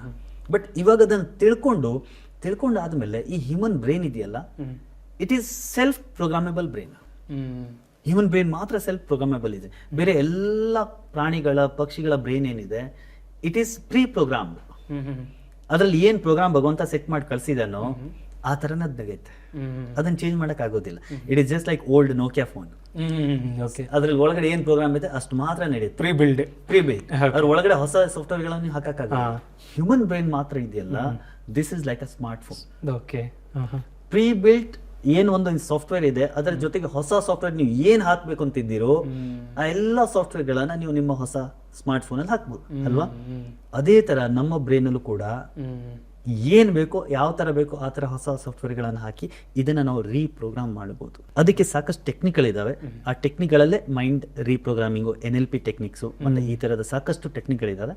ಈ ಟೆಕ್ನಿಕ್ಗಳನ್ನ ರೀಪ್ರೋಗ್ರಾಮ್ ಮಾಡಿ ನಮ್ಮ ಲೈಫ್ ಯಾವ ತರ ಬೇಕು ಆ ತರ ಲೈಫ್ನ ನಾವು ಕ್ರಿಯೇಟ್ ಮಾಡಬಹುದು. ಸರ್, ಲಾಂಗ್ ಬ್ಯಾಕ್ ಒಂದು ವಿಡಿಯೋ ನೋಡಿದ್ದೆ, ವೇರ್ ಈ ಸೇಸ್ ನಾವು ಯಾವುದೇ ಎಮೋಷನ್ಸ್ ಬಂದ್ರೂ ಕೂಡ ಸೊಸೈಟಿ ಜಡ್ಜ್ ಮಾಡುತ್ತೆ ಅಂತ ಅದನ್ನ ಸಪ್ರೆಸ್ ಮಾಡ್ತೀವಿ. ಲೈಕ್ ಹ್ಯಾಪಿನೆಸ್ ಬಂದ್ರೆ ಹ್ಯಾಪಿನೆಸ್ ಅದು ತೋರ್ಸಲ್ಲ, ಆಂಗರ್ ಬಂದ್ರೆ ಅದನ್ನು ಫುಲ್ ಫ್ಲೆಡ್ಜ್ ಆಗಿ ತೋರ್ಸಲ್ಲ. ಸೊ ಎನಿ ಎಮೋಷನ್ ಬಂದ್ರೂ ನಾವು ಸಪ್ರೆಸ್ ಮಾಡಿ ಹೋಲ್ಡ್ ಮಾಡ್ತಾ ಇರ್ತೀವಿ. ನಾವು ಯಾವಾಗ ಈ ತರ ಹೋಲ್ಡ್ ಮಾಡ್ತಾ ಇರ್ತೀವೋ ಅದು kind of a ill or disease ಆಗಿ ಕನ್ವರ್ಟ್ ಆಗುತ್ತೆ ಹಂಗಂತ ಅಂದಿದ್ರು. So is it true? Yes, 100%. Okay, ನಮ್ಮ ಎಲ್ಲ ಕಾಯಿಲೆಗಳು, ಇನ್ಫ್ಯಾಕ್ಟ್ ಆಕ್ಚುಲಿ ಈವನ್ WHO ಒಂದು ರಿಪೋರ್ಟ್ ಹೇಳುತ್ತೆ 80% of the diseases are psychosomatic disease. Psychosomatic ಅಂದ್ರೆ ಮನಸ್ಸಿನಿಂದ ದೇಹಕ್ಕೆ ಬರುವಂತ ಕಾಯಿಲೆಗಳು. ಕೆಲವೊಂದು ಕಾಯಿಲೆಗಳು ಬಿಟ್ರೆ, ಕೆಲವೊಂದು ಇನ್ಫೆಕ್ಷನ್ಸು, ಕೆಲವೊಂದು ಈ ತರ ಕಾಯಿಲೆಗಳು ಬಿಟ್ರೆ 80%ಗಿಂತ ಹೆಚ್ಚು, ನನಗೆ ಕೇಳೋದಾದ್ರೆ 95%ಗಿಂತ ಹೆಚ್ಚು ಕಾಯಿಲೆಗಳು ಮನಸ್ಸಿನಿಂದ ದೇಹಕ್ಕೆ ಬರುವಂತಹದ್ದು. ಮನಸ್ಸಿನಿಂದ ಅಂತಂದಾಗ ನೀವು ಇವಾಗ ಏನು ಹೇಳಿದ್ರಿ, ಈ ಎಲ್ಲ ಭಾವನೆಗಳನ್ನ ನಾವು ಒಳಗಡೆ ಸಪ್ರೆಸ್ ಮಾಡಿಬಿಟ್ಟಿರ್ತೀವಿ. ಕಾರಣಾಂತರದಿಂದ ಜನ ಜಡ್ಜ್ ಮಾಡ್ತಾರಂತನೋ, ಯಾರ ಮುಂದೆ ಕೆಲವ್ರ ಮುಂದೆ ತೋರ್ಸಕ್ ಆಗಲ್ವಂತನೋ, ಕೆಲವ್ರ ಮೇಲೆ ಎಕ್ಸಾಂಪಲ್ಗೆ ಎಷ್ಟೋ ಸತ್ತೆ ಮಕ್ಕಳಿಗೆ ತಂದೆ ತಾಯಿ ಮೇಲೆ ಕೋಪ ಬರುತ್ತೆ. ಚಿಕ್ಕವರಾಗಿರ್ತಾರೆ, ತಂದೆ ತಾಯಿ ಏನೋ ಸಣ್ಣ ಪುಟ್ಟ ತಪ್ಪು ಮಾಡಿರ್ತಾರೆ, ಹೊಡಿತಾರೆ ಅಂತ ಅನ್ಕೊಳ್ಳೋಣ, ಬೈತಾರೆ ಅಂತ ಅನ್ಕೊಳ್ಳೋಣ. ಈಗ ನಿಮ್ಗೆ ಯಾರಾದ್ರೂ ಬೈತಾರೆ ಅಂತ ಅನ್ಕೊಳ್ಳಿ, ನಿಮ್ ಕೋಪ ಬರಲ್ಲ? ಬರುತ್ತೆ, ಕೋಪ ಬರುತ್ತೆ. ಹೌದು, ಬಟ್ ನೀವು ದೊಡ್ಡವರಾಗಿದ್ರೆ ತೋರಿಸ್ಬೋದು ಕೋಪ. ಯಾಕೆ ಹಿಂಗೆ ಹೇಳ್ತಿದ್ದೀರಿ ಅಂತ. ಆ ಚಿಕ್ಕ ಮಕ್ಕಳಿಗೆ ಆ ಎನರ್ಜಿ ಇರೋದಿಲ್ಲ. ಸೊ ಅವಾಗೇನ ಕೋಪ ಬರ್ತಾ ಇದೆ, ತೋರ್ಸ್ಕೊಳಕ್ ಆಗ್ತಾ ಇಲ್ಲ, ಅದು ಒಳಗಡೆ ಸಪ್ರೆಸ್ ಆಗುತ್ತೆ. ಸೊ ಇದೊಂದು ಎಕ್ಸಾಂಪಲ್ ಅಷ್ಟೇ. ಈ ತರದ ಸಾಕಷ್ಟು ಭಾವನೆಗಳು, ಕೋಪ, ನೋವು, ದುಃಖ, ವೇದನೆ, ಭಯಗಳು, ಅನ್ವಾಂಟೆಡ್ ಫಿಯರ್ಸ್. ಈಗ ದೊಡ್ಡವರಾದ್ಮೇಲೂ ಕೂಡ ಎಷ್ಟೋ ಜನರಿಗೆ ನಾನು ಕೇಳ್ತೀನಿ, ಎಷ್ಟೋ ಜನ ನಮ್ಮ ಕ್ಲಾಸಸ್ಗಳಲ್ಲಿ, ನಿಮ್ಮಲ್ಲಿ ಎಷ್ಟು ಜನರಿಗೆ ಕತ್ಲು ಅಂದ್ರೆ ಭಯ ಅಂತ. ನಮ್ಮ ಕ್ಲಾಸಸ್ ಬರೋ ಸಾಮಾನ್ಯವಾಗಿ ಎಲ್ಲ 25-30ಗಿಂತ ದೊಡ್ಡವರೇ ಇರ್ತಾರೆ. ಓಕೆ, 25-30 ವರ್ಷಕ್ಕಿಂತ ದೊಡ್ಡವರು ಇರ್ತಾರೆ. ಈಗ 30, 40, 50 ವರ್ಷ, 60 ವರ್ಷದ ವ್ಯಕ್ತಿಗೂ ಕೂಡ ಕತ್ಲು ಅಂದ್ರೆ ಭಯ ಆಗ್ತಾ ಇದೆ. ನೋಡಿ, ಕಾನ್ಸಿಯಸ್ಲಿ ಫಾರ್ ಎಕ್ಸಾಂಪಲ್ ಇಲ್ಲಿ ಬೆಳಕಿದೆ, ನಮ್ಗೇನು ಭಯ ಆಗ್ತಲ್ಲ. ಸಡನ್ ಆಗಿ ಲೈಟ್ ಹೋಯ್ತು, ಕತ್ಲಾಯ್ತು. ಬೆಳಕಲ್ಲಿ ಏನಿದೆ, ಕತ್ಲಲ್ಲೂ ಅದೇ ಇರೋದಿಲ್ಲಿ. ಆದ್ರೂ ಕೂಡ ಕತ್ಲು ಆಗಿದ ತಕ್ಷಣ ಭಯ ಆಗುತ್ತೆ. ಆ ಭಯ ಎಲ್ಲಿಂದ ಬರ್ತಾ ಇದೆ ಅಂದ್ರೆ ಸಬ್ ಕಾನ್ಸಿಯಸ್ ಮೈಂಡ್. ಚೈಲ್ಡ್ಹುಡ್ ಅಲ್ಲಿ ಸಾಕಷ್ಟು ನೋವುಗಳು, ಆಮೇಲೆ ತಂದೆ ತಾಯಿ ಹೆದರ್ಸಿರ್ತಾರೆ, ಭಯ ಬೀಳ್ಸಿರ್ತಾರೆ. ಎಷ್ಟೋ ಜನ ನೀವು ನೋಡ್ತೀವಿ, ಯಾವುದೋ ಒಂದು ರೂಮಲ್ಲಿ ಏನೋ ಒಂದು ವಸ್ತು ಇಟ್ಟಿರ್ತಾರೆ ತಂದೆ ತಾಯಿ, ಮಗು ಅಲ್ಲಿ ಹೋಗಕ್ ಪ್ರಯತ್ನ ಮಾಡುತ್ತೆ. ಈ ಮಗು ಅಲ್ಲಿ ಹೋದ್ರೆ ಇದು ಹಾಳು ಮಾಡುತ್ತೆ ಅಥವಾ ಏನೋ ಒಂದು ಇದು ಮಾಡುತ್ತೆ ಅಂತ ಹೇಳಿ ಮಗು ಹೆದರ್ಸ್ತಾರೆ. ಅಲ್ಲೋಗ್ಬಿಡ, ಅಲ್ಲಿ ಗುಮ್ಮ ಇದೆ, ಹೌದು, ಅಲ್ಲೋಗ್ಬಿಡ, ಅಲ್ಲಿ ಇದ್ದಿದೆ. ಸೊ ಇದು over a period of time ಪದೇ ಪದೇ ಆದಾಗ ಏನಾಗುತ್ತೆ, ನಮ್ಮ ಸಬ್ ಕಾನ್ಸಿಯಸ್ ಮೈಂಡ್ಲಿ ಅಲ್ಲೇನೋ ಇದೆ ಅಂತ ಕೂತ್ಕೊಂಡ್ಬಿಡುತ್ತೆ. ದೊಡ್ಡವರಾದ್ಮೇಲೆ consciously we know there is nothing. ಆದ್ರೆ ಕತ್ಲು ಆಗಿದ ತಕ್ಷಣ ನಮ್ಮ ಕಾನ್ಸಿಯಸ್ ಮೈಂಡ್ ಶಟ್ ಡೌನ್ ಆಗ್ಬಿಡುತ್ತೆ. ಸಬ್ ಕಾನ್ಸಿಯಸ್ ಮೈಂಡ್ ಇರುವಂತಹ ಮೆಮರಿ ಏನಿದೆ ಅದು ಟ್ರಿಗರ್ ಆಗಿ ಆ ಭಯ ಶುರು ಆಗುತ್ತೆ. ಸೊ ಈ ತರದ ಸಾಕಷ್ಟು ಇಮೋಷನಲ್ ಸಪ್ರೆಷನ್ಸ್ ಏನಿದಾವೆ ನಮ್ಮ ದೇಹದ ಮತ್ತೆ ಮನಸ್ಸಿನ ಕಾಯಿಲೆಗಳನ್ನು ಸೃಷ್ಟಿ ಮಾಡುತ್ತೆ.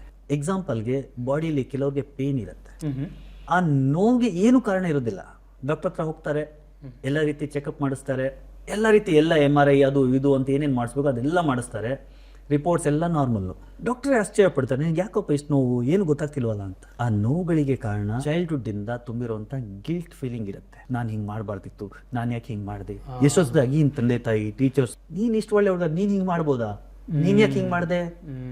ಸೊ ಈ ತರ ಪದೇ ಹೇಳಿದಾಗ ಏನಾಗುತ್ತೆ, ನಾನು ಹಿಂಗೆ ಮಾಡಬಾರ್ದಿತ್ತು. I start feeling guilty. ಆ ಗಿಲ್ಟ್ ಫೀಲಿಂಗ್ ಪದೇ ಆದಾಗ, ಅತಿಯಾದ ಗಿಲ್ಟ್ ಫೀಲಿಂಗ್ ಆಯ್ತು ಅಂತಂದಾಗ that converts into body pains, ದೇಹದ ನೋವುಗಳಲ್ಲಿ ಕನ್ವರ್ಟ್ ಆಗುತ್ತೆ. ಅದೇ ತರ ಆಂಗರು, ಫ್ರಸ್ಟ್ರೇಷನು, ಇರಿಟೇಷನು, ಇವೆಲ್ಲ ಆಂಗ್ಸೈಟಿ, ಡಿಪ್ರೆಷನ್, ಈ ತರದ ಕಾಯಿಲೆಗಳ ರೂಪದಲ್ಲಿ ಕನ್ವರ್ಟ್ ಆಗುತ್ತೆ. ಸೊ ಎಲ್ಲ suppressed emotions can create physical and mental ailments in the body and mind. But anger ಅನ್ನೋದು ಬರುತ್ತಲ್ವಾ, ಸೊ ಅದನ್ನ ನಾವು ತೋರಿಸ್ಬೋದಾ? ಲೈಕ್ ನಾವು ಅನ್ಕೋತೀವಿ ಆಂಗರ್ ಅನ್ನೋದು ನೆಗೆಟಿವ್ ಎಮೋಷನ್ ಅಂತ. ಸೊ ಆಂಗರ್ ಬಂದಾಗ ನಾವು ಅದನ್ನ ಹೆಂಗೆ ಎಕ್ಸ್ಪ್ರೆಸ್ ಮಾಡಬೇಕು? Very good question. ಆ್ಯಕ್ಚುಲಿ ಆ್ಯಂಗರ್ನ ಹೇಗೆ ಎಕ್ಸ್ಪ್ರೆಸ್ ಮಾಡಬೇಕು ಅಂತ ನಾನು ಎಲ್ಲೋ ರವಿಶಂಕರ್ಜಿ ಅವ್ರದ್ದು ಒಂದು ಮಾತು ಕೇಳಿದ್ದೆ. ಅವ್ರು ಹೇಳ್ತಾರೆ show anger, don't get angry ಅಂತ. ಓಕೆ. ಅಂದ್ರೆ ಎಲ್ಲಿ ಕೋಪ ತೋರಿಸ್ಬೇಕು ಅಲ್ಲಿ ಕೋಪ ತೋರಿಸಿ, ಆದ್ರೆ ಒಳಗಡೆ ಆ ಕೋಪ ಇಟ್ಕೋಬೇಡಿ. ಓಕೆ. ಸಾಮಾನ್ಯವಾಗಿ ಕೆಲವೊಂದು ಈ ಕೋಪನೂ ಕೂಡ ಎರಡು ರೀತಿಲಿದೆ. ಒಂದು, ನಮ್ಮ ಸುತ್ತಮುತ್ತ ನಮ್ಮ ಜೊತೆಗೆ ಯಾರಿರ್ತಾರೆ ಅವ್ರ ಮೇಲೇನೆ ಕೋಪ ಬರೋದು. ಎರಡನೇದು ಇರ್ರೆಲೆವೆಂಟು. ಮೋದಿ ಏನೋ ಮಾಡ್ದ, ರಾಹುಲ್ ಗಾಂಧಿ ಏನೋ ಮಾಡ್ದ, CM ಏನೋ ಮಾಡ್ದ, PM ಏನೋ ಮಾಡ್ದ, ಈ ಗೌರ್ಮೆಂಟ್ ಪಾಲಿಸಿ ಹೀಗೆ, ಆ ಗೌರ್ಮೆಂಟ್ ಪಾಲಿಸಿ ಹೀಗೆ, ಟ್ರಂಪ್ ಏನೋ ಮಾಡ್ದ, ಅವ್ರ ಮೇಲೆ ಕೋಪ ಮಾಡ್ಲಿಕ್ಕೆ ಹೋಗ್ತೀವಿ. ಹೌದು. What is the use of that? ಅಲ್ಲ, ಇಸ್ ಇಟ್ ಇನ್ ಮೈ ಒಂದು ನನ್ನ ಬೌಂಡ್ರಿಲಿ ಬರುತ್ತಾ? ಅದು ಇಲ್ಲ. ನಮ್ ಕನ್ಸರ್ನ್ ಇರಲಿ, ಆಸ್ ಅ ಹ್ಯೂಮನ್ ಬೀಯಿಂಗ್ ನಮ್ ಕನ್ಸರ್ನ್ ಇರುತ್ತೆ. ಬಟ್ ನಮ್ಮ ಕೈಲಿ ಏನಿದೆ? ನಾನು ಆ ಪೊಸಿಷನ್ ಇಲ್ಲ, ಆ ಗೌರ್ಮೆಂಟಲ್ಲಿ ಇಲ್ಲ, ಆ ಒಂದು ಅಧಿಕಾರಿ ಆಗಿಲ್ಲ. ಸೊ ಅವ್ರೇನು ಮಾಡಬೇಕು ಅವ್ರು ಮಾಡ್ತಾರೆ. ಇದನ್ನೆಲ್ಲ ನೋಡ್ಕೊಂಡು ಕೂಡ ಎಷ್ಟೋ ಸತೆ ಅನ್ವಾಂಟೆಡ್ ಆ್ಯಂಗರ್ನ ಒಳಗಡೆ ಸಪ್ರೆಸ್ ಮಾಡ್ತೀವಿ, ತುಂಬ್ಕೊಳ್ತೀವಿ. ಇಲ್ಲಿ ಕೋಪ ಮಾಡೋದ್ರಿಂದ ನಾನು ಏನಾದ್ರು ಬದಲಾವಣೆ ತರ್ಬೋದಾ ಅಲ್ಲಿ? If you are not able to bring any change there, what is the use of this anger? Useless. So just by becoming aware about that you can just release that anger. ಎರಡನೇದು, ನಮ್ಮ ಸುತ್ತಮುತ್ತ ಇರೋ ಜನರ ಮೇಲೆ ನಮ್ಮ ಕೋಪ ಬರುತ್ತೆ. ಅವಾಗ ನಾವು ಏನು ಮಾಡಬೇಕು? If you feel something is wrong, ಅದನ್ನ ಸ್ಪಷ್ಟವಾಗಿ ಹೇಳಿ. ಎಕ್ಸಾಂಪಲ್ಗೆ, ಗಂಡ ಹೆಂಡತಿ ಮಧ್ಯದಲ್ಲಿ ಜಗಳ ಆಗತ್ತೆ. ಗಂಡ ಏನು ಹೇಳ್ತಾನೆ, ಹೆಂಡತಿಗೆ ಕೋಪ ಬರುತ್ತೆ, ಅಥವಾ ಹೆಂಡತಿ ಏನು ಹೇಳ್ತಾರೆ, ಗಂಡನ ಕೋಪ ಬರುತ್ತೆ. ಇಲ್ಲಿ ನೀವು ಕೋಪ ಮಾಡಿಕೊಂಡ್ರೆ ರಿಲೇಷನ್ ಹಾಳಾಗತ್ತೆ. ಕೋಪ ಮಾಡದೇ ಇದ್ದು ಒಳಗಡೆ ಸಪ್ರೆಸ್ ಮಾಡಿದ್ರೆ ನಿಮಗೆ ಕಾಯಿಲೆ ಬರುತ್ತೆ. ಎರಡೂ ತಪ್ಪೆ. ಸೊ ಅವಾಗ ಏನು ಮಾಡಬೇಕು? ಸ್ಪಷ್ಟವಾಗಿ ಹೇಳಬೇಕು. ನೋಡಿ, ನಿಮ್ಮ ಈ ವರ್ತನೆಯಿಂದ ನನಗೆ ನೋವಾಗ್ತಾ ಇದೆ, ನನಗೆ ದುಃಖ ಆಗ್ತಾ ಇದೆ. ಕ್ಲಿಯರ್ ಆಗಿ ಹೇಳಿ. ಕಮ್ಯುನಿಕೇಟ್. ಓಕೆ. ಯಾವಾಗ ಕಮ್ಯುನಿಕೇಟ್ ಮಾಡ್ತೀರಿ, ಎದುರುಗಡೆ ಅವ್ರಿಗೆ ಅರ್ಥ ಆಗುತ್ತೆ. ಅರ್ಥ ಮಾಡ್ಕೊಳ್ತಾರೆ, ವೆಲ್ ಆ್ಯಂಡ್ ಗುಡ್. ಕೆಲವರು ಅರ್ಥನೇ ಮಾಡ್ಕೊಳ್ಳಲ್ಲ. ಅವಾಗ ಏನು ಮಾಡೋದು? ಅರ್ಥ ಮಾಡ್ಕೊಳ್ಳದೆ ಇದ್ದಾಗ you have to set your boundaries. ಈ ವ್ಯಕ್ತಿಗೆ ಎಷ್ಟು ಫ್ರೀಡಮ್ ಕೊಡಬೇಕು ನನ್ನ ಲೈಫಲ್ಲಿ? Maybe husband and wife, ಅವ್ರ ಪೇರೆಂಟ್ಸ್ ಆ್ಯಂಡ್ ಕಿಡ್ಸ್ ಇರ್ಬೋದು, ಅಥವಾ ಕ್ಲೋಸ್ ರಿಲೇಟಿವ್ಸ್ ಇರ್ಬೋದು. ಎಲ್ಲರಿಗೂ ಅವ್ರದ್ದೇ ಆದಂಥ ಒಂದು ಬೌಂಡ್ರೀಸ್ ಇದೆ. ನಮ್ಮ ಬೌಂಡ್ರೀಸ್ಗಳನ್ನ ನಾವು ಕ್ಲಿಯರಾಗಿ ಸೆಟ್ ಮಾಡಬೇಕು. This is my boundary. ಇದರಿಂದ ಜಾಸ್ತಿ ಹೇಳಿದ್ರೆ I have to take the action ಅಂತ. ಒಳಗಡೆ ನಿಮ್ಗೆ ಗೊತ್ತಿರಲಿ ಕಿ ನಾನು ಕೋಪ ಮಾಡ್ಕೊಳ್ಳೋದ್ರಿಂದ ನನಗೆ ಪ್ರಾಬ್ಲಮ್ ಆಗುತ್ತೆ. So let me not be angry inside.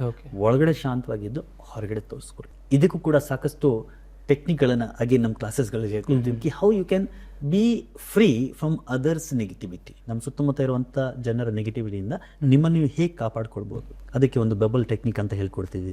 ಕೆಲವೊಂದು ಕಾರ್ಡ್ಸ್ ಕಟಿಂಗ್ ಟೆಕ್ನಿಕ್ ಅಂತ ಹೇಳ್ಕೊಡ್ತೀವಿ. ಸೊ ಆ ಟೆಕ್ನಿಕ್ಗಳನ್ನು ಅಪ್ಲೈ ಮಾಡಿ ಅವರು ಅದರಿಂದ ರಿಲೀಸ್ ಮಾಡ್ಬೋದು. ಮತ್ತೆ ಅವ್ರ ಕಡೆ ಏನು ನೆಗೆಟಿವಿಟಿ ಬರ್ತಾ ಇದೆ ಅದು ಇವ್ರ ಒಳಗಡೆ ಬರದೇ ಇರೋ ಥರ ಅದನ್ನು ತಡೆಗಟ್ಬೋದು. Correct me if I am wrong. The definition of ಕರ್ಮ ಈಸ್ ಡೂಯಿಂಗ್. ಅಂದರೆ any work like physically and mentally ನಾವು ಯಾವುದೇ ವರ್ಕ್ ಮಾಡಿದ್ರು ಕೂಡ ಕರ್ಮ ಅನ್ನೋದು ಕ್ರಿಯೇಟ್ ಆಗುತ್ತೆ. ಒನ್ಸ್ ಕ್ರಿಯೇಟ್ ಆಗಿರೋ ಕರ್ಮನ ನಾವು ಎರೇಸ್ ಮಾಡೋಕ್ಕಾಗಲ್ಲ ಅಂತ ಒಬ್ರು ಹೇಳಿದ್ರು ನನಗೆ. So is it true? 100% erase ಮಾಡ್ಬೋದು. ಆಧ್ಯಾತ್ಮಿಕವಾಗಿ ಸ್ಪಿರಿಚುವಲ್ ಆಗಿ ನೋಡೋದಾದ್ರೆ ನಮ್ಮ ಈ ಕರ್ಮಗಳು ನಮ್ಮ ಒಳಗಡೆ ಒಂದು ಸುಷುಮ್ನ ನಾಡಿ ಅಂತ ಇರುತ್ತೆ. ಸುಷುಮ್ನ ನಾಡಿ. ಹೌದು. ಆ ಸುಷುಮ್ನ ನಾಡಿಯ ಒಳಗಡೆ ಇನ್ನೊಂದು ನಾಡಿ ಇರುತ್ತೆ, ಅದಕ್ಕೆ ನಾವು ಚಿತ್ರಿಣಿ ನಾಡಿ ಅಂತ ಹೇಳ್ತೀವಿ. ಓಕೆ. ಇದ್ರ ಬಗ್ಗೆ ಸಾಕಷ್ಟು ಜನರಿಗೆ ಗೊತ್ತಿರೋದಿಲ್ಲ. ಹೌದೌದು. ಸಾಮಾನ್ಯವಾಗಿ ಜನ ಕೇಳಿರ್ತಾರೆ ಈಡಾ ನಾಡಿ, ಪಿಂಗಳ ನಾಡಿ, ಮಧ್ಯದಲ್ಲಿ ಸುಷುಮ್ನ ನಾಡಿ ಇರುತ್ತೆ. ಹೌದು. ಸುಷುಮ್ನ ನಾಡಿನೇ ಮುಖ್ಯ ನಾಡಿ ಅಂತ ಅನ್ಕೊಂಡಿರ್ತೀವಿ. ಬಟ್ ಈ ಸುಷುಮ್ನ ನಾಡಿಯ ಒಳಗಡೆ 3 ನಾಡಿಗಳಿರ್ತವೆ. ಓಕೆ. ಅದರಲ್ಲಿ ಒಂದು ನಾಡಿ ಚಿತ್ರಿಣಿ ನಾಡಿ ಅಂತ. ಚಿತ್ರಿಣಿ ನಾಡಿ. ಆ ಚಿತ್ರಿಣಿ ನಾಡಿಯಲ್ಲಿ ನಮ್ಮ ಹಿಂದಿನ ಎಲ್ಲ ಜನ್ಮಗಳ ಕರ್ಮಗಳು ಅಲ್ಲಿ ಅಕ್ಯುಮುಲೇಟ್. ಅಂಡ್ ಆ ಕರ್ಮಗಳನ್ನ ಕ್ಲೀನ್ಸ್ ಮಾಡ್ಲಿಕ್ಕೆ ನಾನು ಹೇಳ್ಕೊಡುವಂತ ಈ ಅಲ್ಕೆಮಿ ಟೆಕ್ನಿಕ್ ಏನಿದೆ, ಆ ಅಲ್ಕೆಮಿ ಟೆಕ್ನಿಕ್ ಇಂದ ನಾವು ಕರ್ಮಗಳನ್ನು ಕ್ಲೀನ್ಸ್ ಮಾಡಬಹುದು. Not only cleansing your past karma, but creating your present and future comes under this alchemy. So can you tell that like Sushumna ನಾಡಿಯಲ್ಲಿ 3 ನಾಡಿ ಇದೆಯಲ್ವಾ? ಹೌದು. ಒಂದು ಚಿತ್ರಿಣಿ ನಾಡಿ. ಸೊ ಇನ್ನೊಂದು 2 ಯಾವ್ದು ಸರ್? ಬ್ರಹ್ಮ ನಾಡಿ ಅಂತ ಹೇಳ್ತೀವಿ ಒಂದು, ಇನ್ನೊಂದು ವಜ್ರ ನಾಡಿ ಅಂತ ಹೇಳ್ತೀವಿ. ಲೈಕ್ ಸರ್, ನಮ್ಮ ಕರೆಂಟ್ ಫಿಯರ್ಸ್, ನಮ್ಮ ಎಮೋಷನ್ಸ್ ಏನೇನಿದೆಯೋ ಇದೆಲ್ಲಾನು ಪಾಸ್ಟ್ ಲೈಫಿಂದ ಕ್ಯಾರಿ ಓವರ್ ಮಾಡಿರ್ತೀವ ನಾವು? ಕ್ಯಾರಿ ಓವರ್ ಆಗಿರುತ್ತಾ? 100%. ಲೈಕ್ ಎವ್ರಿ ಎಮೋಷನ್ ನಾವು ಏನು ಫೀಲ್ ಮಾಡ್ತಾ ಇರ್ತೀವೋ ಇವಾಗ ಅದೆಲ್ಲ ಪಾಸ್ಟ್ ಲೈಫಿಂದ ಕ್ಯಾರಿ ಓವರ್ ಆಗಿರುತ್ತೆ. ಯಾಕಂದ್ರೆ the moment you say past life, ಎಷ್ಟೋ ಜನರಿಗೆ ನಮಗೆ ಒಂದು ಭ್ರಮೆ ಇದೆ, ಈ ಪಾಸ್ಟ್ ಲೈಫ್ ಅಂದ್ರೆ ಈ ಜನ್ಮ ಪಡೆಯಕ್ ಮುಂಚೆ ಹಿಂದಿನ ಲೈಫ್ ಮಾತ್ರ ಪಾಸ್ಟ್ ಲೈಫ್ ಅಂತ. ಆದ್ರೆ ಇನ್ ರಿಯಾಲಿಟಿ ಈ ಲೈಫ್ ಪಾಸ್ಟ್ ಕೂಡ ನಮ್ಗೆ ಪಾಸ್ಟ್ ಲೈಫ್. ಎಕ್ಸಾಂಪಲ್ಗೆ ಇವಾಗ ನೀವು ಈಗ ನಿಮ್ಗೆ 25-30 ವರ್ಷ ಅಂತ ಅನ್ಕೊಳ್ಳೋಣ. ನೀವು 5 ವರ್ಷ ಇದ್ದಾಗ ಹೇಗಿದ್ರಿ, 10 ವರ್ಷ ಇದ್ದಾಗ ಹೇಗಿದ್ರಿ, ಎಲ್ಲಿದ್ರಿ, ಯಾವ ಥರ ಇದ್ರಿ. ಎಷ್ಟೋ ಸತಿ ಹಳೆ ಆಲ್ಬಮಲ್ಲಿ ನಾವು ನೋಡ್ತೀವಿ, ನಮ್ಮ ಫೋಟೋ ಬಂದಿರತ್ತೆ, ಇದು ನಾವೇ ಅಂತ ನಮ್ಗೆ ಗೊತ್ತಾಗಲ್ಲ. ನಮ್ಮ ಮನೇಲಿ ಹಿರಿಯರು ಯಾರೋ ಹೇಳ್ತಾರೆ ಇದು ನೀನ್ ಕಣೋ ಅಂತ. ಹೌದಾ, ಇದು ನಾನಾ? ಎಷ್ಟೊಂದು ನನ್ಗೆ ಅನ್ಸಲ್ವಾ? ಅಂದ್ರೆ ಅರ್ಥ ಏನು, ನಾನು ಆ ಹಿಂದೆ ಏನು ಆಗಿದೆ ಇವತ್ತು ನನಗೆ ಪರಿಚಯ ಇಲ್ಲ ಒಂದು. So that life is gone. ಆದರೆ ಅದರ ಇಂಪ್ರೆಷನ್ಸ್ ಎಲ್ಲ ಒಂದು ಕಡೆ ಸಬ್ಕಾನ್ಸಿಯಸ್ ಮಾಡಲಿದೆ. ಸೊ ಈ ಲೈಫಲ್ಲಿ ಪಾಸ್ಟಲ್ಲಿ ಏನೇನು ನಡೆದಿದೆ, ಇವನ್ ಸೈನ್ಸ್ ಹೇಳುತ್ತೆ ಕಿ ನಿಮ್ಮ ದೇಹ ಇವತ್ತೇನಿದೆಯಲ್ಲ, this body is made up of the cells. ಈ ಸೆಲ್ಸು 7 ವರ್ಷಕ್ಕಿಂತ ಹಳೆದಿಲ್ಲ. Every 7 years once the whole body is completely transform. Okay. ಅಂದ್ರೆ ಇವತ್ತು ನಿಮ್ಮ ದೇಹದಲ್ಲಿ ಏನೇನು ಸೆಲ್ಸ್ ಇಂದ ಎಲ್ಲ ಆರ್ಗನ್ಸ್ಗಳು ಮಾಡಲ್ಪಟ್ಟಿದೆಯೋ 7 ವರ್ಷಗಳ ಹಿಂದೆ ಅದರಲ್ಲಿ ಒಂದು ಇರಲಿಲ್ಲ. 7 ವರ್ಷದಿಂದ ಹಳೆದು ದೇಹ ಇಲ್ಲ, ಆದ್ರೂ ಕೂಡ ಎಷ್ಟೋ ಕಾಯಿಲೆಗಳು ಎಷ್ಟೋ ವರ್ಷಗಳ ತನಕ ಇರುತ್ತೆ. 10 ವರ್ಷ, 20 ವರ್ಷ, 30 ವರ್ಷ. ನಮ್ಮಂತೂ ಇನ್ನೂ ಕೆಲವೊಂದು ಕಾಯಿಲೆಗಳು ಹಿಂದಿನ ಜನ್ಮಿಂದಾನು ಬರುತ್ತೆ ಅಂತ ಹೇಳ್ತಾ ಇದೀವಿ. ಹೌದು. ಸೊ ಹಿಂದಿನ ಜನ್ಮದ ದೇಹನೇ ಹೋಗ್ಬಿಡ್ತು. ಆ ಕಾಯಿಲೆಗಳು ಯಾಕೆ ಇಲ್ಲಿ ಕಂಟಿನ್ಯೂ ಆಗ್ತಾ ಇದೆ? ಕಾರಣ ಏನಂದ್ರೆ ಹಳೆಯ ಸೆಲ್ಸ್ ಸಾಯ್ತಾ ಇರುವಾಗ ಹೊಸ ಸೆಲ್ಸ್ ಏನು ಉತ್ಪತ್ತಿ ಆಗ್ತಾ ಇದೆ, ಆ ಹೊಸ ಸೆಲ್ಸ್ಗೆ ಆ ಮೆಮೊರಿನ ಟ್ರಾನ್ಸ್ಫರ್ ಮಾಡ್ತಾ ಇದೆ. Okay. It is just like ನಿಮ್ಮ ತಾತ ಅಜ್ಜಿ ಅವರು ಕೊನೆಯ ದಿನಗಳಲ್ಲಿ ಇರುವಾಗ ನಿಮ್ಮ ತಂದೆ ತಾಯಿಗೆ ಹೇಳೋಗಿರ್ತಾರೆ, ನೋಡು ಮಗು, ಇದು ನನ್ನ ಮನೆ ಇದೆ, ಇಲ್ಲಿ ಇಷ್ಟು ಆಸ್ತಿ ಇದೆ, ಇದು ಹಿಂಗಿದೆ, ಇಷ್ಟು ನಮ್ಮಲ್ಲಿ ಸಾಲ ಇದೆ, ಅದೆಲ್ಲ ನಿಮ್ಗೆ ಕೊಟ್ಟು ನಿಮ್ಮ ಅದರ ಮೆಮೊರೀಸ್ ನಿಮ್ಗೆ ಕೊಟ್ಟು ಅವ್ರು ಹೋದು. ಬಟ್ ಅವ್ರೇನು ಕೊಟ್ಟು ಹೋಗಿದ್ದಾರೆ ಅದು ನಮ್ಮದು. ಅದೇ ರೀತಿ ಹಿಂದೆ ಏನೇನು ಘಟನೆಗಳು ನಡೆದಿದೆ ಆ ಘಟನೆಗಳ ಮೆಮೊರೀಸ್ ನಮ್ಮ ಸೆಲ್ಸ್, ಒಂದು ಸೆಲ್ಸು ಇನ್ನೊಂದು ಸೆಲ್ಸ್ಗೆ ಕೊಟ್ಟು ಹೋಗ್ತಾ ಇರುತ್ತೆ. ಓಕೆ. ಆ ಮೆಮೊರೀಸ್ಗೆ ಅನುಗುಣವಾಗಿ ನಮ್ಮ ಜೀವನ ಇವತ್ತೇನಿದೆ ಅದು. ಆ್ಯಂಡ್ ದಟ್ ಈಸ್ ವೈ ಪಾಸ್ಟಲ್ಲಿ ಏನೇನು ನಾವು ಮಾಡಿದ್ದೀವಿ ಎಲ್ಲ ಕರ್ಮಗಳ ಮೆಮೊರೀಸು ನಮ್ಮ ಸಬ್ಕಾನ್ಸಿಯಸ್ ಮೈಂಡಲ್ಲಿರುತ್ತೆ. ನಮ್ಮ ಸಬ್ಕಾನ್ಸಿಯಸ್ ಮೈಂಡ್ಗೆ ಸಾಕಷ್ಟು ಲೇಯರ್ಸ್ ಇದೆ. ಹೌದು. ಎಕ್ಸಾಂಪಲ್ಗೆ ಇಲ್ಲಿಂದ ಶುರು ಮಾಡೋಣ. ದೇಹ ಇದೆ, body is extension of your brain. ಅಂದರೆ ದೇಹದಲ್ಲಿ ಏನೇ ಆಗಬೇಕು ಅಂದರೆ ಮೆಥಡ್ ಅದಕ್ಕೆ ರೆಸ್ಪಾಂಡ್ ಮಾಡಬೇಕು. ಎಕ್ಸಾಂಪಲ್ ನಾನು ಇವಾಗ ಈ ಕೈ ಆಡಿಸ್ತಾ ಇದ್ದೀನಿ, ಮಾತಾಡ್ತಾ ಇದ್ದೀನಿ. ಕೈ ಏನಕ್ಕೆ ಆಡಿಸ್ತಾ ಇದ್ದೀನಿ ಅಂದರೆ ನನ್ನ ಬ್ರೈನಲ್ಲಿ ಮೋಟರ್ ನ್ಯೂರಾನ್ಸ್ ಕೆಲಸ ಮಾಡ್ತಾ ಇದೆ. ಯಾವಾಗ ಮೋಟರ್ ನ್ಯೂರಾನ್ಸ್ ಕೆಲಸ ಮಾಡಲ್ಲ ನನ್ನ ಕೈ ಆಡಲ್ಲ. ಈ ಲೆಕ್ಕ ಹೊಡೆಯುತ್ತೆ ಕೆಲವ್ರು ನೋಡಿ. ಹೌದು. ಲೆಕ್ಕ ಹೊಡೆದಾಗ ಏನಾಗುತ್ತೆ ಅಂದರೆ ಆ ಮೋಟರ್ ನ್ಯೂರಾನ್ಸ್ ಕೆಲಸ ಮಾಡಿ ದೇಹ ಕರೆಕ್ಟ್ ಆಗಿದೆ, ಆದರೆ ಮೋಟರ್ ನ್ಯೂರಾನ್ಸ್ ಕೆಲಸ ಮಾಡ್ತಾ ಇಲ್ಲ, ಹಾಗಾಗಿ ಅವ್ರ ದೇಹ ಕೆಲಸ ಮಾಡೋದಿಲ್ಲ. ಸೊ ದೇಹದಲ್ಲಿ ಏನೇ ಆಗಬೇಕು ಅಂದ್ರೆ, ಎಕ್ಸಾಂಪಲ್ಗೆ ನಿಮ್ಮ ಕಾಲ ಮೇಲೆ ಒಂದು ಇರುವೆ ಹತ್ತು ಅಂತ ಅನ್ಕೊಳ್ಳಿ. ಇರುವೆ ಹತ್ತಿನೂ ಕೂಡ ನಿಮ್ಗೆ ಗೊತ್ತಾಗಬೇಕು ಅಂದ್ರೆ ಇರುವೆ ಹತ್ತಿದ ತಕ್ಷಣ ಒಂದು ಮೆಸೇಜ್ ಬ್ರೈನ್ಗೆ ಹೋಗ್ತಾ ಇದೆ. ಬ್ರೈನ್ ಮತ್ತೆ ಮೆಸೇಜ್ ಕೈ ಕಳಿಸ್ತಾ ಇದೆ, ಇರುವೆ ಹತ್ತಿದೆ ಜಾಡಿಸು ಅಂತ. ಕೈಯಲ್ಲಿ ಹೋಗಿ ಜಾಡಿಸ್ತಾ ಇದೆ. Within a fraction of second ಇದಾಗ್ತಾ ಇದೆ. ಬಟ್ ಇದು ಪೂರ್ತಿ ಪ್ರಾಸೆಸ್ ಆಗೋದಕ್ಕೆ ಯುವರ್ ಬ್ರೈನ್ ಇಸ್ ವರ್ಕಿಂಗ್. ಅಂದ್ರೆ ದೇಹದಲ್ಲಿ ಏನೇ ಆಗ್ತಾ ಇದ್ರು ಕೂಡ it is because of the brain. It is controlled by brain. Now brain is controlled by your mind. Okay. Brain ಅನ್ನೋದು ಹಾರ್ಡ್ವೇರ್ ತರ. ಓಕೆ. ಇದ್ರ ಒಳಗಡೆ ಮನಸ್ಸು ಅನ್ನೋದು ಸಾಫ್ಟ್ವೇರ್. ಓಕೆ. ಸಾಫ್ಟ್ವೇರ್ ಇಲ್ಲದೆ ಹಾರ್ಡ್ವೇರ್ ಕೆಲಸ ಮಾಡಲ್ಲ. ಸೈನ್ಸ್ ಈಸ್ ಕಿ 1 second ಅಲ್ಲಿ 1 lakh chemical reactions are happening in your brain. ಅಂದ್ರೆ ಒಂದ್ಸತಿ ಕಣ್ಣು ಮುಚ್ಚಿ ತೆಗೆಯೋದ್ರ ಒಳಗಡೆ 1 lakh chemical reactions already taken place. This is pure science. So ಹಾಗಾದ್ರೆ ಈ ಕೆಮಿಕಲ್ ರಿಯಾಕ್ಷನ್ಸ್ ಹೇಗೆ ಆಗ್ತಾ ಇದೆ ಅಂತ ಸೈನ್ಸ್ ಕೇಳಿದಾಗ ಸೈನ್ಸ್ ಹೇಳುತ್ತೆ ದೇರ್ ಇಸ್ ಸಮ್ ವೈಬ್ರೇಷನ್. ಏನೋ ವೈಬ್ರೇಷನ್ ಆಗ್ತಾ ಇದೆ, ವೈಬ್ರೇಷನ್ ಇಂದ ಕೆಮಿಕಲ್ ರಿಯಾಕ್ಷನ್ಸ್ ಆಗ್ತಾ ಇದೆ ಅಂತ. ಓಕೆ. ಬಟ್ ಈ ವೈಬ್ರೇಷನ್ಸ್ ಏನು ಅಂತ ಅಂದಾಗ it comes from the mind. ಎಕ್ಸಾಂಪಲ್ಗೆ ನಿಮಗೆ ಕೋಪ ಬಂತು ಅಂತ ಅನ್ಕೊಳ್ಳಿ. ಈಗ ನೀವು ಹೇಳ್ತೀರಿ ಹಿಂಗೆ ಮಾಡ್ಬಿಟ್ಟಿದೆ, ನನ್ನ ಕೋಪ ಬರ್ತಾ ಇದೆ. ನಾನು ನಿಮ್ಗೆ ಕೇಳ್ತೀನಿ, ಕೋಪ ಎಲ್ಲಿದೆ, ಸ್ವಲ್ಪ ತಾಗಿ ತೋರಿಸಿದೆ, ತೋರ್ಸಕ್ಕಾಗತ್ತೆ? ಆಗಲ್ಲ. Can you open your brain and show this is my anger? No, because it is in the energy field, it is in the mind, software ಅಲ್ಲಿ ಇದೆ. ಇನ್ ದ ಸೇಮ್ ವೇ ಎಲ್ಲೋ ಒಂದ್ ಕಡೆ ತುಂಬ ಖುಷಿ ಆಗ್ತಾ ಇದೆ, ಓಹ್ ನಂಗೆ ತುಂಬ ಖುಷಿ ಆಗ್ತಾ ಇದೆಪ್ಪ, ಸ್ವಲ್ಪ ತೋರಿಸಿ ಶ್ರೀಧರ್ ನಿಮ್ಗೆ ಖುಷಿ ಯಾವ ಥರ ಇದೆ ಅಂದರೆ ಕ್ಯಾನ್ ಯು ಶೋ ಇಟ್? ತೋರ್ಸಕ್ಕಾಗಲ್ಲ, because it is in the energy, it is in the mind. ಯಾವಾಗ ನಿಮ್ಗೆ ಕೋಪ ಬರುತ್ತೆ, ಆ ಕೋಪ ಮನಸ್ಸಲ್ಲಿ ಬರುತ್ತೆ, ಮನಸ್ಸು ಬ್ರೈನ್ ಇನ್ಫ್ಲುಯೆನ್ಸ್ ಮಾಡುತ್ತೆ. ಬ್ರೈನು ಅಡ್ರಿನಲಿನ್ ಮತ್ತೆ ಕಾರ್ಟಿಸಾಲ್ ಅನ್ನುವಂಥ ಹಾರ್ಮೋನ್ಸ್ಗಳನ್ನು ಸೆಕ್ರೆಟ್ ಮಾಡುತ್ತೆ. ಅದು ದೇಹದಲ್ಲಿ ಬರುತ್ತೆ, ದೇಹದಲ್ಲಿ ತಳಮಳ ಆಗುತ್ತೆ, ಎಂಗ್ಸೈಟಿ ಶುರು ಆಗುತ್ತೆ, ಆ್ಯಂಡ್ ಬಾಡಿಯಲ್ಲಿ ಏನೋ ಒಂಥರ ವೈಬ್ರೇಷನ್ ಶುರು ಆಗುತ್ತೆ. ಸೊ ಅಡ್ರಿನಲಿನ್ ಕಾರ್ಟಿಸಾಲ್ ರಿಲೀಸ್ ಆಗ್ತಾ ಇರೋದು because of the anger in the mind. At the same time ಖುಷಿ ಆಗ್ತಾ ಇದೆ ಅಂತಂದಾಗ the moment you are happy, ಬ್ರೈನಲ್ಲಿ ಡೋಪಮಿನ್ ರಿಲೀಸ್ ಆಗುತ್ತೆ, ಸೆರೋಟೋನಿನ್ ರಿಲೀಸ್ ಆಗುತ್ತೆ. ಸೊ ಈ ಸೆರೋಟೋನಿನ್ ಡೋಪಮಿನ್ ಏನು ಮಾಡುತ್ತೆ, ಬ್ರೈನ್ ಇನ್ಫ್ಲುಯೆನ್ಸ್ ಮಾಡುತ್ತೆ, ಬ್ರೈನ್ ಬಾಡಿನ ಇನ್ಫ್ಲುಯೆನ್ಸ್ ಮಾಡುತ್ತೆ, ಬಾಡಿಯಲ್ಲಿ ಏನೋ ಒಂಥರ ಆಹ್ಲಾದಕರ ಸ್ಥಿತಿ ಕ್ರಿಯೇಟ್ ಆಗ್ತಾ ಇದೆ. Everything is happening in your brain, mind, mind is influencing your brain is influencing your body. And ಈ ಮೈಂಡ್ಗೆ 2 ಭಾಗ ಇದೆ, ಒಂದು ಕಾನ್ಸಿಯಸ್ ಮೈಂಡು, ಇನ್ನೊಂದು subconscious mind. Okay, conscious mind is the present mind. ಈ ಸಮಯದಲ್ಲಿ ನಾವು ಏನು ಮಾಡ್ತಾ ಇದ್ದೀವಿ, ನಾವೇನು ಮಾತಾಡ್ತಾ ಇದ್ದೀವಿ, it is all in the conscious. But ಪಾಸ್ಟಲ್ಲಿ ಏನು ನಡೆದಿದೆ ಎಲ್ಲ ಮೆಮರೀಸು ನಮ್ಮ ಸಬ್ ಕಾನ್ಸಿಯಸ್ ಮೈಂಡಿಗೆ ಹೋಗ್ಬಿಟ್ಟಿರುತ್ತೆ. ಆ್ಯಂಡ್ ಆ ಸಬ್ ಕಾನ್ಸಿಯಸ್ ಮೈಂಡ್ಗೆ ಸಾಕಷ್ಟು ಲೇಯರ್ಸ್ ಇರುತ್ತೆ. ಹಿಂದೆ ಕೆಲವು ತಿಂಗಳುಗಳ ಕೆಲವೊಂದು ವರ್ಷಗಳಲ್ಲಿ ನಡೆದಂಥ ಘಟನೆಗಳು ಸರ್ಫೇಸಲ್ಲಿ ಇರುತ್ತೆ. ಚೈಲ್ಡ್ಹುಡಲ್ಲಿ ನಡೆದಂಥ ಘಟನೆಗಳು ಇನ್ನೂ ಸ್ವಲ್ಪ ಒಳಗಡೆ ಹೋಗಿರುತ್ತೆ. ತಾಯಿಯ ಗರ್ಭದಲ್ಲಿ ಆದಂಥ ಘಟನೆಗಳು ಇನ್ನೂ ಸ್ವಲ್ಪ ಕೆಳಗಡೆ ಇರುತ್ತೆ. ಅದೇ ಥರ ಹಿಂದಿನ ಜನ್ಮದ ಘಟನೆಗಳು ಕೂಡ ಒಳ ಮನಸ್ಸಲ್ಲಿ ಇರುತ್ತೆ. ಸೊ ಲೈಕ್ ದಟ್ ಆ ಸಬ್ ಕಾನ್ಸಿಯಸ್ ಮೈಂಡ್ ಸಾಕಷ್ಟು ಲೇಯರ್ಸ್ ಇರುತ್ತೆ. ಆ ಲೇಯರ್ಸಲ್ಲಿ ಎಲ್ಲ ಮೆಮೊರೀಸ್ ಇರುತ್ತೆ. And those memories are creating your present. Okay sir, recently ಜೆನ್ಸೀಸ್ ಒಂದೊಂದು ರಿಲೇಶನ್ಶಿಪ್ಗೂ ಒಂದೊಂದು ಹೆಸರು ಇಡ್ತಾರೆ. ಲೈಕ್ ಒಂದು ರಿಲೇಶನ್ಶಿಪ್ಗೆ ಬೆಂಚಿಂಗ್ ಅಂತಾರೆ, ಒಂದಕ್ಕೆ ಫ್ಲಿಂಜ್ ಅಂತಾರೆ, ಒಂದಕ್ಕೆ ಸಿಚುವೇಶನ್ಶಿಪ್ಸ್ ಅಂತ ಸುಮಾರು ಹೆಸರುಗಳಿಟ್ಟಿದ್ದಾರೆ. ಸೊ ಈ ತರ ಮಲ್ಟಿಪಲ್ ರಿಲೇಶನ್ಶಿಪ್ ಅಲ್ಲಿ ಇರೋದ್ರಿಂದ ಕರ್ಮ ಬಾಂಡ್ ಅನ್ನೋದು ಜಾಸ್ತಿ ಆಗುತ್ತಾ, ಅವ್ರು ಹೆಂಗ್ ವರ್ಕ್ ಆಗುತ್ತೆ, ಅದು ಎಫೆಕ್ಟ್ಸ್ ಏನಾದ್ರು ಇದೆಯಾ ಮುಂದಕ್ಕೆ? ನೋಡಿ, ಇತ್ತೀಚೆಗೆ ಏನು ಈ ಮಲ್ಟಿಪಲ್ ರಿಲೇಶನ್ಶಿಪ್ಸ್ ಅಂತ ಹೇಳ್ತಾ ಇದ್ದೀರಿ, ಇದಕ್ಕೂ ಕಾರಣಗಳು ಬೇರೆ ಬೇರೆ ಇರುತ್ತೆ. ಅಫ್ಕೋರ್ಸ್ ಒನ್ ಈಸ್ ಸಾಕಷ್ಟು ಎಕ್ಸ್ಪೋಜರ್ ಇದೆ, ಸಾಕಷ್ಟು ಫ್ರೀಡಮ್ ಇದೆ ಮಕ್ಕಳಿಗೆ, ಹಾಗಾಗಿ ಕೂಡ ಈ ಥರ ಸಾಕಷ್ಟು ಬೇರೆ ಬೇರೆ ರಿಲೇಷನ್ಶಿಪ್ಗಳಲ್ಲಿ ಹೋಗ್ತಾರೆ. ಎರಡನೇದು, ಕೆಲವೊಂದು ಸತಿ ಚೈಲ್ಡ್ಹುಡ್ ಟ್ರಾಮಾಸಿಂದನೂ ಕೂಡ ಕೆಲವರು ಮಲ್ಟಿಪಲ್ ರಿಲೇಷನ್ಶಿಪ್ಗಳನ್ನು ಮಾಡಬೇಕು, ಅದರಲ್ಲಿ ಒಂದು ಸೋಲೇಸ್ ಅಥವಾ ಒಂದು ಲೆಟ್ ಗೋ ಥರ ಫೀಲ್ ಮಾಡ್ತಾರೆ ಅವರು. ಸೊ ಹೇಗೆ ಚೈಲ್ಡ್ಹುಡ್ ಟ್ರಾಮಾಸ್ ಎಷ್ಟೋ ಸತಿ ಕೆಲವರು ಅಡಿಕ್ಷನ್ಗೆ ಹೋಗ್ಬಿಡ್ತಾರೆ, ಸ್ಮೋಕಿಂಗು, ಡ್ರಿಂಕಿಂಗು, ಡ್ರಗ್ಸ್ ಹೋಗ್ತಾರೆ. ಇನ್ನು ಕೆಲವರು ಆ ಸಪ್ರೇಷನ್ ಮಾಡಿ ಅದು ಒಂದು ಕಾಯಿಲೆ ರೂಪದಲ್ಲಿ ಹೊರಗಡೆ ಬರುತ್ತೆ. ಇನ್ನು ಕೆಲವರಿಗೆ ಈ ಚೈಲ್ಡ್ಹುಡ್ ಟ್ರಾಮಾಸ್ ಏನಾಗುತ್ತೆ ಅಂದರೆ ಈ ಥರ ಮಲ್ಟಿಪಲ್ ರಿಲೇಷನ್ಶಿಪ್ಗಳನ್ನು ಡೆವಲಪ್ ಮಾಡಿ ಅಲ್ಲಿ ಅವರು ಒಂಥರ ಅವರ ಲೋನ್ಲಿನೆಸ್ನ, ಅವರ ಟ್ರಾಮಾಸ್ಗಳನ್ನು ಲೆಟ್ ಗೋ ಮಾಡಲಿಕ್ಕೆ ಈ ಥರ ಮಾಡುವಂಥ ಸಾಧ್ಯತೆ ಇರುತ್ತೆ. When it comes to karmas ಅಥವಾ ಕರ್ಮ ಬಾಂಡ್ ಆಗುತ್ತಾ, ಇಟ್ ಡಿಪೆಂಡ್ಸ್ ಕಿ how you are emotionally attach to the other person. If it is only physical, ಅಲ್ಲಿ ಕರ್ಮ ಬಾಂಡ್ ಆಗುವಂಥ ಸಾಧ್ಯತೆ ತುಂಬ ಕಡಿಮೆ ಇದೆ.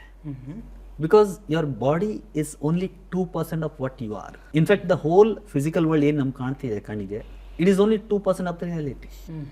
98% ನಮ್ಗೆ ಕಾಣ್ತಾ ಇಲ್ಲ. ಎಕ್ಸಾಂಪಲ್ಗೆ ನನಗೆ ನೀವು ನೋಡಿದಾಗ ಈ ದೇಹ ನಿಮ್ಗೆ ಕಾಣಿಸ್ತಾ ಇದೆ, ಹೌದು. ಆದರೆ am I only this body? I am with this body. ನನ್ನ ಪ್ರಾಣ ಇದೆ, ನನ್ನ ಮನಸ್ಸಿದೆ, ಮನಸ್ಸಲ್ಲಿ ಎಷ್ಟೋ ವಿಚಾರಗಳಿದ್ದಾವೆ, ನನ್ನ ಪಾಸ್ಟ್ ಮೆಮೊರೀಸ್ ಇದೆ, ನನ್ನ ಎನರ್ಜೀಸ್ ಇದಾವೆ. ಸೊ ಅದೆಲ್ಲ ಸೇರಿ ನಾನು ಆಗ್ತೀನಿ. ಕಣ್ಣಿಗೆ ಕಾಣ್ತಾ ಇರೋದು only 2%, that is physical body. ಈಗ ಎಷ್ಟೋ ಜನ ನನ್ನ ಹತ್ರ ಬರ್ತಾರೆ, ಸರ್ ಬೇಕಪ್ ಆಗೋಯ್ತು, ತುಂಬಾ ಡಿಪ್ರೆಷನ್ಗೆ ಹೋಗ್ಬಿಟ್ಟಿರ್ತಾರೆ, ಎಷ್ಟರ ಮಟ್ಟಿಗೆ ಬದುಕಾಗಲ್ಲ ಅಂತಾರೆ. ಚಿಕ್ಕ ಮಕ್ಕಳು 16, 17 ವರ್ಷ, 18 ವರ್ಷ, 20 ವರ್ಷದ ಮಕ್ಕಳು ಬಂದು, ಸರ್ ನನ್ಗೆ ಬೇಕಪ್ ಆಗೋಯ್ತು, ನನ್ ಬಿಟ್ಟು ಹೋಗ್ಬಿಟ್ಟ, ನನ್ಗೆ ಚೀಟ್ ಮಾಡ್ಬಿಟ್ಟ, ನನಗೆ ಡಿಚ್ ಮಾಡ್ದ, ಹಾಗೆ ಹೀಗೆ ಅಂತ ಕ್ರೈ ಲೈಕ್ ಎನಿತ್. ಅದೇ ಇನ್ ಕೆಲವ್ರು ಬರ್ತಾರೆ, sir this was my 4th relation and breakup ಆಯಿತು, ನಾವು I am getting into 5th relation or 6th ಅಥವಾ 7th ಅಂತ ಹೇಳ್ತಾರೆ. ಆ್ಯಂಡ್ ಕೂಲಾಗಿ ಆರಾಮ್ಸೆ ಹೇಳ್ತಿದ್ದಾರೆ. ದ ಓನ್ಲಿ ಡಿಫ್ರೆನ್ಸ್ ಈಸ್, ಈ ಫಸ್ಟ್ ವ್ಯಕ್ತಿ ಏನಿದ್ದಾರೆ ತುಂಬಾ ಅಟ್ಯಾಚ್ ಆಗಿಬಿಟ್ಟಿದ್ದಾರೆ, ಇಮೋಷನಲಿ ಅಟ್ಯಾಚ್ ಆಗಿಬಿಟ್ಟಿದ್ದಾರೆ. ಈ ಇಮೋಷನಲ್ ಅಟ್ಯಾಚ್ಮೆಂಟ್ ಇದೆಯಲ್ಲ, ದಿಸ್ ಇಸ್ ದ ಕರ್ಮ. ಇವರು ಇಮೋಷನಲಿ ಅಟ್ಯಾಚ್ ಆಗಿಲ್ಲ, ಒಂದ್ ಬಂದ್ರೆ ಒಂದ್ ಹೋದ್ರೆ ಇನ್ನೊಂದು ಬರುತ್ತೆ. He is looking only for the body pleasure. So ಬರೀ ಬಾಡಿ ಪ್ಲೇಜರ್ ಇತ್ತು ಅಂತಂದಾಗ, ಇಮೋಷನಲ್ ಅಟ್ಯಾಚ್ಮೆಂಟ್ ಇಲ್ಲ ಅಂತಂದಾಗ ಕರ್ಮ ಬಾಂಡ್ ಆಗುವಂಥ ಸಾಧ್ಯತೆ ತುಂಬ ಕಡಿಮೆ ಇದೆ. ಯಾರು ಇಮೋಷನಲಿ ತುಂಬ ಅಟ್ಯಾಚ್ ಆಗಿಬಿಡ್ತಾರೆ ಅವ್ರಿಗೆ ಕರ್ಮಗಳು ಬಾಂಡ್ ಆಗುವಂಥ ಸಾಧ್ಯತೆ ಜಾಸ್ತಿ ಇರುತ್ತೆ. So how you are taking it in mind creates everything in your life. ನನ್ನ ಚೈಲ್ಡ್ಹುಡ್ಡಿಂದ ಒಂದು ಸಿಚುವೇಶನ್ ನಡೀತಾ ಇದೆ ಸರ್. ಒಬ್ಬ ಹುಡುಗ ಇದ್ದಾನೆ, ಫ್ರೆಂಡ್. ಅವನ ಜೊತೆ ಒಂದ್ಸತಿ ಜಗಳ ಆಗುತ್ತೆ. 6 months to 1 year ನಾ ಅವನ ಜೊತೆ ಮಾತಾಡಲ್ಲ. ಆಮೇಲೆ 1 or 2 months ಮಾತಾಡ್ತಾ ಇರ್ತೀವಿ, ಮತ್ತೆ ಜಗಳ ಆಗುತ್ತೆ, ಮತ್ತೆ 6 months to 1 year ಮಾತಾಡಲ್ಲ. ಸೊ ಇದು ನನ್ನ ಚೈಲ್ಡ್ಹುಡ್ ಇಂದಾನು ನಡೀತಾನೆ ಇದೆ, ಇನ್ನೂ ನಡೀತಾನೆ ಇದೆ. ಸೊ ಇದು ಯಾಕೆ ಹಿಂಗ್ ರಿಪೀಟ್ ಆಗುತ್ತೆ? So what is the reason? This is the subconscious patterns ಅಂತ ಹೇಳ್ತೀವಿ. Okay, subconscious patterns. In fact actually ಈ ಲೈಫಲ್ಲಿ ಅಷ್ಟೇ ಅಲ್ಲ, ಇದನ್ನ ಪಾಸ್ಟ್ ಲೈಫ್ ರಿಗ್ರೆಷನ್ ಥೆರಪಿಯಲ್ಲಿ ರಿಪಿಟೇಟಿವ್ ಸಿಂಡ್ರೋಮ್ ಅಂತ ಹೇಳ್ತೀವಿ. ರಿಪಿಟೇಟಿವ್ ಸಿಂಡ್ರೋಮ್ ಅಂದ್ರೆ ಮಲ್ಟಿಪಲ್ ಪಾಸ್ಟ್ ಲೈಫ್ಸ್ ಅಲ್ಲಿ ಒಂದೇ ತರದ ಲೈಫ್ ನ ಲೀಡ್ ಮಾಡ್ತಾ ಇರ್ತಾರೆ. ಈ ಲೈಫಲ್ಲಿ ಏನೇನು ಬಾಲ್ಯದಿಂದ ಇಲ್ಲಿ ತನಕ ಹಾಕೊಂಡ್ಬಂದಿದೆಯೋ, ಹಿಂದಿನ ಜನ್ಮದಲ್ಲೂ ಅದೇ ಥರ ನಡೆದಿರುತ್ತೆ, ಅದ್ರ ಹಿಂದಿನ ಜನ್ಮದಲ್ಲೂ ಅದೇ ಥರ ನಡೆದಿರುತ್ತೆ. ಆ್ಯಂಡ್ ಮಲ್ಟಿಪಲ್ ಪಾಸ್ಟ್ ಲೈಫಲ್ಲಿ ಅದೇ ಥರದ ಲೈಫ್ಗಳನ್ನು ಅವರು ಎಕ್ಸ್ಪೀರಿಯನ್ಸ್ ಮಾಡ್ತಾ ಇರ್ತಾರೆ. So these are the subconscious patterns ಅಂತ. ಸಬ್ಕಾನ್ಸಿಯಸ್ ಪ್ಯಾಟರ್ನ್ಸ್ ಅಂದರೆ ಒಂದು ಲೂಪ್ ಥರ. ಆ ಎಕ್ಸ್ಪೀರಿಯನ್ಸ್ ಕಂಪ್ಲೀಟ್ ಆಗಿರೋದಿಲ್ಲ ನಿಮಗೆ. ಓಕೆ, ಎಲ್ಲೋ ಒಂದು ಕಡೆ ಇನ್ಕಂಪ್ಲೀಟ್ ಎಕ್ಸ್ಪೀರಿಯನ್ಸ್ ಅಂತ. ಈ ಸಾಮಾನ್ಯವಾಗಿ ಈ ಸಿನಿಮಾದವರು, ಸೀರಿಯಲ್ಸ್ ಮಾಡೋರು ತುಂಬ ಚೆನ್ನಾಗಿ ಇದನ್ನು ಯೂಸ್ ಮಾಡ್ತಾರೆ. ನೋಡಿ, ಸೀರಿಯಲ್ ಏನೇನಾಗುತ್ತದೆ, ಇನ್ನೇನು ಸೀರಿಯಲ್ ಎಂಡ್ ಆಗಬೇಕು ಅಂತಂದಾಗ ಹೀರೋಯಿನ್ ಬರ್ತಿದ್ದಾಳೆ, ಡೋರ್ ಓಪನ್ ಮಾಡ್ತಾಳೆ, ಇವಳು ಗಾಬರಿ ಬಿಡಿದ, ಹಾ ಟು ಬಿ ಕಂಟಿನ್ಯೂಡ್ ಅಂತ ಬರ್ತದೆ. ಹೌದು, ಅದನ್ನ ಕ್ಲಿಕ್ ಹ್ಯಾಂಗರ್ ಅಂತಾರೆ. ಸೊ ಅದಕ್ಕೆ ಆ ಸಮಯದಲ್ಲಿ ಏನು ಮಾಡ್ತಾರೆ ಅಂದರೆ, ಈ ಆಡಿಯನ್ಸ್ಗೆ ಅಲ್ಲಿ ಏನಿತ್ತು ಅಲ್ಲೇನಿತ್ತು they create a incomplete cycle there. So ಅದು ಇನ್ಕಂಪ್ಲೀಟ್ ಸೈಕಲ್ ಮೈಂಡಲ್ಲಿ ಓಡ್ತಾನೆ ಇರುತ್ತೆ, ಏನಾಯ್ತು ನೋಡ್ಬೇಕು. ನೆಕ್ಸ್ಟ್ ಡೇ ತನಕನೂ ವೇಟ್ ಮಾಡ್ತಾರೆ. ನೆಕ್ಸ್ಟ್ ಡೇ ಶುರು ಆಗ್ತಾ ಇದ್ದಂಗೆ ಅವ್ರು ಏನ್ ಮಾಡ್ತಾರೆ, ಅಲ್ಲಿ ಯಾವ್ದೋ ಒಂದು ಬೆಕ್ ಬರುತ್ತೆ ಮ್ಯಾವ್ ಅಂತ ಏನೋ ಬೆಳೆಸಿ ಹೋಗಿರುತ್ತೆ, ಓ ಇಷ್ಟೇನಾ ಅಂತ ಅಲ್ಲಿಂದ ಶುರು ಮಾಡ್ತಾರೆ. ನಾವು ಓ ಇಷ್ಟೇನಾ ಅಂತ ನೆಕ್ಸ್ಟ್ ಡೇ ಮತ್ತೆ ಅದೇ ತರ ಎಂಡ್ ಮಾಡಕ್ ಮುಂಚೆ ಈ ತರ. So these are all incomplete cycles in the brain. ಈ ಸೀರಿಯಲ್ ಅವರು ಕ್ರಿಯೇಟ್ ಮಾಡ್ತಾರೆ ಫಾರ್ ದಟ್ ಕ್ಯೂರಿಯಾಸಿಟಿ. ಇದೇ ತರ ನಮ್ಮ ಅನುಭವಗಳು ಕೂಡ, ನಮ್ಮ ಆತ್ಮ ಈ ಲೋಕಕ್ಕೆ ಬರೋದು ಕೆಲವೊಂದು ಅನುಭವಗಳನ್ನ ಕಂಪ್ಲೀಟ್ ಮಾಡ್ಲಿಕ್ಕೆ. ಯಾವಾಗ ಆ ಎಕ್ಸ್ಪೀರಿಯನ್ಸಸ್ಗಳನ್ನ ನಾವು ಕಂಪ್ಲೀಟ್ ಮಾಡೋದಿಲ್ಲ, ಅದು ಒಂದು ಇನ್ಕಂಪ್ಲೀಟ್ ಎಕ್ಸ್ಪೀರಿಯನ್ಸ್ ತರ ನಮ್ಮ ಸಬ್ ಕಾನ್ಷಿಯಸ್ ಮೈಂಡಲ್ಲಿ ಉಳ್ಕೊಂಡ್ಬಿಟ್ಟಿರುತ್ತೆ. ಓಕೆ. ಅಂಡ್ ಅದು ಇನ್ಕಂಪ್ಲೀಟ್ ಪ್ಯಾಟರ್ನ್ಸ್ಗಳನ್ನ ಕ್ರಿಯೇಟ್ ಮಾಡಿರುತ್ತೆ. So unless and until we do not break those patterns, ಆ ಪ್ಯಾಟರ್ನ್ಸ್ ಮತ್ತೆ ರಿಪೀಟ್ ಆಗ್ತದೆ. Okay. So by doing past life regression therapy and hypnotherapy NLP we actually break those patterns. Okay. Even ಡಿಸೀಸಸ್ಗೂ ಕೂಡ, anxiety, fear, ಫೋಬಿಯಾಸ್ಗೂ ಕೂಡ ಕೆಲವೊಂದು patterns ಇರುತ್ತೆ. ಕೆಲವೊಂದು ಫ್ಯಾಮಿಲೀಸಲ್ಲಿ ನನಗೆ ಒಂದೊಂದ್ಸತಿ ಆಶ್ಚರ್ಯನೂ ಆಗುತ್ತೆ, ಭಯನೂ ಆಗುತ್ತೆ. ಒಂದೇ ಫ್ಯಾಮಿಲಿ 3-4 ಜನ ಸುಸೈಡ್ ಮಾಡಿ, ಓಕೆ, ತಂದೆ ಮಾಡಿರ್ತಾನೆ, ಮಗನೂ ಅಥವಾ ಫ್ಯಾಮಿಲಿ ಯಾರೋ ದೊಡ್ಡ ಮಾಡಿರ್ತಾರೆ, ಹಿಂದೆ 2-3 ಜನ. ಕಾರಣ ಏನಂದ್ರೆ ಆ ಫ್ಯಾಮಿಲಿಯಲ್ಲೂ ಕೂಡ ಆ ಪ್ಯಾಟರ್ನ್ಸ್ ಕ್ರಿಯೇಟ್ ಆಗಿರುತ್ತೆ. ಆ ಲೈಫ್ ಅವ್ರ ಲೈಫ್ ನೋಡ್ಕೊಂಡು ಯಾವ ಸಿಚುವೇಶನ್ ಅವರು ಅದನ್ನ ಎಂಡ್ ಮಾಡಿದ್ರು, ಅದೇ ತರ ಇವ್ರ ಸಿಚುವೇಶನ್ ಇವ್ರು ಕ್ರಿಯೇಟ್ ಮಾಡಿರ್ತಾರೆ. Because that is what they have seen. And ಅದೇ ತರ ಅವರು ಕೂಡ ಎಂಡ್ ಮಾಡ್ಲಿಕ್ಕೆ ಹೋಗ್ತಾರೆ. Not in all the cases, but some cases ಅಲ್ಲಿ ಈ ತರ ಆಗುತ್ತೆ. So this is a subconscious negative patterns. ಆ ಪ್ಯಾಟರ್ನ್ಸ್ ಗಳನ್ನ ಖಂಡಿತ ನಾವು ಬ್ರೇಕ್ ಮಾಡ್ಬೋದು. And once we break those patterns, ಇಲ್ಲಿ ಏನು ರಿಪೀಟ್ ಆಗ್ತಾ ಇದೆ, ರಿಪೀಟೆಡ್ ಎಪಿಸೋಡ್ಸ್ ಏನಿದೆ, ಸ್ಟಾಪ್ ಆಗಿದೆ. ಓಕೆ. ಸರ್, ನಾರ್ಮಲಿ ಆಲ್ಮೋಸ್ಟ್ ಎಲ್ಲರೂ ಚೈಲ್ಡ್ಹುಡ್ ಟ್ರಾಮಾಸ್ನ ಕ್ಯಾರಿ ಮಾಡ್ತಾ ಇರ್ತಾರೆ. ಸೊ ಈ ಟ್ರಾಮಾಸ್ ಅನ್ನೋದು ಅವರ ಬಿಹೇವಿಯರ್ನ, ಅವ್ರ ಲೈಫ್ ಸ್ಟೈಲ್ನ ಹೆಂಗ್ ಶೇಪ್ ಮಾಡ್ತಾ ಹೋಗುತ್ತೆ? Again very good question. Actually ಈ ಚೈಲ್ಡ್ಹುಡ್ ಟ್ರಾಮಾಸ್ ಇವತ್ತಿನ ತೊಂದರೆಗಳೇನಿದೆ ಅದಕ್ಕೆ ಕಾರಣ ಆಗಿರುತ್ತೆ. ನಂತರ ಸುಮಾರು ಜನ ಬರ್ತಾರೆ, ಕಾನ್ಫಿಡೆನ್ಸ್ ಇಲ್ಲ, ಸೆಲ್ಫ್ ಎಸ್ಟೀಮ್ ಇಲ್ಲ, ಜನರನ್ನ ಹತ್ರ ಮಾತಾಡೋಕ್ಕಾಗೋದಿಲ್ಲ, ಇನ್ಫೀರಿಯಾರಿಟಿ ಕಾಂಪ್ಲೆಕ್ಸು. ಎಷ್ಟೋ ಜನ ಒಳ್ಳೆ ದೊಡ್ಡ ಕಂಪ್ನಿಯಲ್ಲಿ ಒಳ್ಳೆ ದೊಡ್ಡ ಹುದ್ದೆ ಮೇಲೆ ಕೆಲಸ ಮಾಡ್ತಾ ಇರ್ತಾರೆ. ಆಫೀಸಲ್ಲಿ ಏನೋ ಒಂದು ಪ್ರೆಸೆಂಟೇಷನ್ ಕೊಡಬೇಕು, ಮನೇಲಿ ಎಲ್ಲಾನು ರೆಡಿ ಆಗಿರ್ತಾರೆ, ಕಂಪ್ಲೀಟ್ ರೆಡಿ ಇದೆ, PPT ರೆಡಿ ಇದೆ, ಈ ತರ ಕೊಡಬೇಕು, ಈ ತರ ಪ್ರೆಸೆಂಟೇಷನ್ ಕೊಡಬೇಕು, ರೆಡಿ ಇದೆ. ಅಲ್ಲಿ ಹೋಗಿದ ತಕ್ಷಣ 8-10-20 ಜನ ಕೂತಿರ್ತಾರೆ, ಒಂದೇ ಪ್ರೆಸೆಂಟೇಷನ್ ಕೊಡಬೇಕು, ಬಾಯಲ್ಲಿ ಮಾತೇ ಬರಲ್ಲ. ಕೆಲವರು ಹೀಗೆ ನನ್ನ ಹತ್ರ ಬಂದಿದ್ರು. So these are all because of the childhood trauma. ಎಷ್ಟೋ ಜನ ಚೈಲ್ಡ್ಹುಡ್ ಟ್ರಾಮಾಸ್ ಕಾರಣದಿಂದ ರಿಲೇಶನ್ಶಿಪ್ಗಳು, ಮದುವೆ ಬ್ರೇಕಪ್ ಆಗೋದಕ್ಕೂ ಕಾರಣ ಚೈಲ್ಡ್ಹುಡ್ ಟ್ರಾಮಾಸ್ ಆಗಿರುತ್ತೆ. ಎಷ್ಟೋ ಜನ ಇಂಟಿಮೇಟ್ ರಿಲೇಶನ್ಶಿಪ್ಗಳನ್ನು ಮಾಡೋಕ್ಕಾಗೋದಿಲ್ಲ, ಕಾರಣ ಚೈಲ್ಡ್ಹುಡ್ ಟ್ರಾಮಾಸ್ ಆಗುತ್ತೆ. ಸೊ ಈ ತರ ಚೈಲ್ಡ್ಹುಡ್ ಟ್ರಾಮಾಸ್ ಇವತ್ತಿನ ಪ್ರೆಸೆಂಟ್ ಲೈಫ್ ಅಲ್ಲಿ ಇರುವಂತಹ ಸಾಕಷ್ಟು ತೊಂದರೆಗಳಿಗೆ ಕಾರಣ ಆಗುತ್ತೆ. ಯಾವ್ದಾದ್ರು ಎಕ್ಸಾಂಪಲ್ಸ್ ಇದೆಯಾ ಸರ್? ಇನ್ಫ್ಯಾಕ್ಟ್ ಆಕ್ಚುಲಿ 2 ಎಕ್ಸಾಂಪಲ್ ಕೊಡ್ತೀನಿ. ನನ್ನ ಹತ್ರ ಒಂದು ಲೇಡಿ ಬಂದಿರೋ, ಅರೌಂಡ್ 35-36 ಇಯರ್ಸ್ ಓಲ್ಡ್ ಲೇಡಿ. ಈ ಎಕ್ಸಾಂಪಲ್ ನಾನು ಸಾಮಾನ್ಯವಾಗಿ ಎಲ್ಲ ನನ್ನ ಕ್ಲಾಸಸ್ಗಳು ಕೂಡ ಕೊಡ್ತಾ ಇರ್ತೀನಿ. ಯಾಕಂದ್ರೆ ದಿಸ್ ವೆರಿ ಎವಿಡೆಂಟ್ ಇದು example. She is a double degree holder, ಒಂದು ಒಳ್ಳೆ ದೊಡ್ಡ ಕಾಲೇಜಲ್ಲಿ ಪ್ರೊಫೆಸರ್ ಆಗಿದ್ದಾರೆ. ಅವ್ರಿಗೆ ಪ್ರಾಬ್ಲಮ್ ಏನಂದ್ರೆ anxiety, fear, lack of confidence. ಮಕ್ಕಳಿಗೆ ಪಾಠ ಮಾಡಬೇಕು ಅಂದಾಗ ಮಕ್ಕಳಿಗೆ ಪಾಠ ಮಾಡೋಕ್ಕಾಗೋದಿಲ್ಲ. ಎಷ್ಟೋ ಸತಿ ಅವಳಿಗೆ ಪ್ರಮೋಷನ್ ಸಿಗುವಂತ ಸಾಧ್ಯತೆ ಇರುತ್ತೆ, ಬಟ್ ಆ ಪ್ರಮೋಷನ್ ಅವಳು ಮಿಸ್ ಮಾಡಿದ್ದಾರೆ. ಕಾರಣ ಏನಂದ್ರೆ ಆ ಸಮಯದಲ್ಲಿ ಏನು ಕ್ಲಾಸ್ ತಗೋಬೇಕು ಆ ಕ್ಲಾಸ್ ಸರಿಯಾಗಿ ತಗೋತಾ ಇಲ್ಲ, ಅವ್ರಿಗೆ ಆ ಪ್ರಮೋಷನ್ ಸಿಗ್ತಾ. ಈ ಹುಡುಗಿನ ನೋಡಕ್ ಹೊರಗಿಂದ ನೋಡಕ್ಕೆ ಈ ತರ ಜೀವನ ನಮ್ಗೆ ಇರ್ಬೇಕಪ್ಪ ಅಂತ ಅನ್ಸುತ್ತೆ. ಯಾಕಂದ್ರೆ ಒಳ್ಳೆ ಹುದ್ದೆಯಲ್ಲಿ ಇದ್ದಾಳೆ, ಒಳ್ಳೆ ದೊಡ್ಡ ಕಾಲೇಜಲ್ಲಿ ಪ್ರೊಫೆಸರು, ಚೆನ್ನಾಗಿ ಅರ್ನಿಂಗ್ ಇದೆ, husband is also business man, ದುಡ್ಡು ಚೆನ್ನಾಗಿದೆ, ಎಲ್ಲ ರೀತಿ ಅನುಕೂಲ ಇದೆ. ಬಟ್ ಆದ್ರೂ ಕೂಡ ಒಳಗಡೆನೆ ಇವಳು ನರಳ್ತಾನೆ ಇದ್ದಾಳೆ. ಕಾರಣ ಏನಂತ ನೋಡಿದಾಗ, ಇವ್ರು ನಮ್ಮ ಹತ್ರ ಬಂದಾಗ ಸಾಮಾನ್ಯವಾಗಿ ನಾವು ಫಸ್ಟ್ ಕೌನ್ಸಿಲಿಂಗ್ ಮಾಡ್ತೀವಿ. ಕೌನ್ಸಿಲಿಂಗ್ ಮಾಡಿ ಪ್ರಾಬ್ಲಮ್ ಏನಂತ ಅರ್ಥ ಮಾಡಿಕೊಂಡು, ಇವ್ರ ಬ್ಯಾಕ್ಗ್ರೌಂಡ್ನ, ಚೈಲ್ಡ್ಹುಡ್ನೆಲ್ಲ ಅರ್ಥ ಮಾಡ್ಕೊಂಡಾಗ ನನ್ಗೆ ಗೊತ್ತಾಗಿದೆ ಏನಂದರೆ, ಚೈಲ್ಡ್ಹುಡ್ಡಲ್ಲಿ ಇವಳು ಕೂಡ ಒಂದು ಬಿಸ್ನೆಸ್ ಮ್ಯಾನ್ ಮಗಳು, ಒಬ್ಬಳೇ ಮಗಳು. ಇವ್ರ ತಂದೆ ತುಂಬ ಒಳ್ಳೆಯವರು, ಆದರೆ ಡ್ರಿಂಕಾರ್ಡು, ಕುಡಿಯೋ ಅಭ್ಯಾಸ. ಓಕೆ. ದಿನ ರಾತ್ರಿ ಕುಡಿದು ಬರೋದು, ಹೆಂಡತಿ ಜೊತೆಗೆ ಜಗಳ ಆಡೋದು, ಹೆಂಡತಿಗೆ ಹೊಡೆಯೋದು, ಬಡಿಯೋದು, ಎಲ್ಲ ರೀತಿ, ಅಂದರೆ ಬೆಲ್ಟಿಂದ ಹೊಡೆಯೋದು, ಕಾಲಿಂದ ಒದ್ದೆಯೋದು, ಇದೆಲ್ಲ ಮಾಡ್ತಾ ಇದೆ. ಈ ಮಗು 5-6 ವರ್ಷದ ಮಗು, 5-6 ವರ್ಷದ ಮಗು ಅದೆಲ್ಲ ನೋಡ್ತಾ ಇದೆ. ಆ ಸಮಯದಲ್ಲಿ ಅಪ್ಪ ಬಂದು ಅಮ್ಮಗೆ ಹೊಡಿತಿದ್ದಾನೆ, ಜಗಳ ಆಡ್ತಿದ್ದಾರೆ, ಕಿತ್ತಾಟ, ಚೀರಾಟ ಎಲ್ಲ ನಡೀತಾ ಇದೆ. ಈ ಮಗು ಭಯದಲ್ಲಿ ಆಡ್ಕೊಂಡು ಅಲ್ಲಿ ಕೂತಿದ್ದಾಳೆ. 3ನೆಯವ್ರು 4ನೆಯವ್ರು ಯಾರು ಇಲ್ಲ ಅಲ್ಲಿ. ಇವರಿಬ್ರು ಜಗಳ ಆಡ್ತಿದ್ದಾರೆ, ಈ ಮಗು ಅಲ್ಲಿ ನೋಡ್ತಾ ಇದೆ, ಬೇರೆ ಯಾರು ಮನೇಲಿ ಇಲ್ಲ. ಇದು ದಿನ ನೋಡಿ ನೋಡಿ ನೋಡಿ ನೋಡಿ ಅವಳ ಮನಸ್ಸಲ್ಲಿ ಎಷ್ಟು ಭಯ ಕೂತ್ಕೊಂಡ್ಬಿಟ್ಟಿದೆ ಅಂದರೆ, ದಟ್ ಟ್ರಾಮಾ ಆಫ್ ಚೈಲ್ಡ್ಹುಡ್. ಅವಳು ಏನು ಮಾಡ್ತಾರೆ, ಚೈಲ್ಡ್ಹುಡ್ಡಲ್ಲಿ ಯಾರ ಜೊತೆಗೂ ಮಿಂಗಲ್ ಆಗ್ತಾ ಇರಲಿಲ್ಲ, ಫ್ರೆಂಡ್ಸ್ ಇರಲಿಲ್ಲ.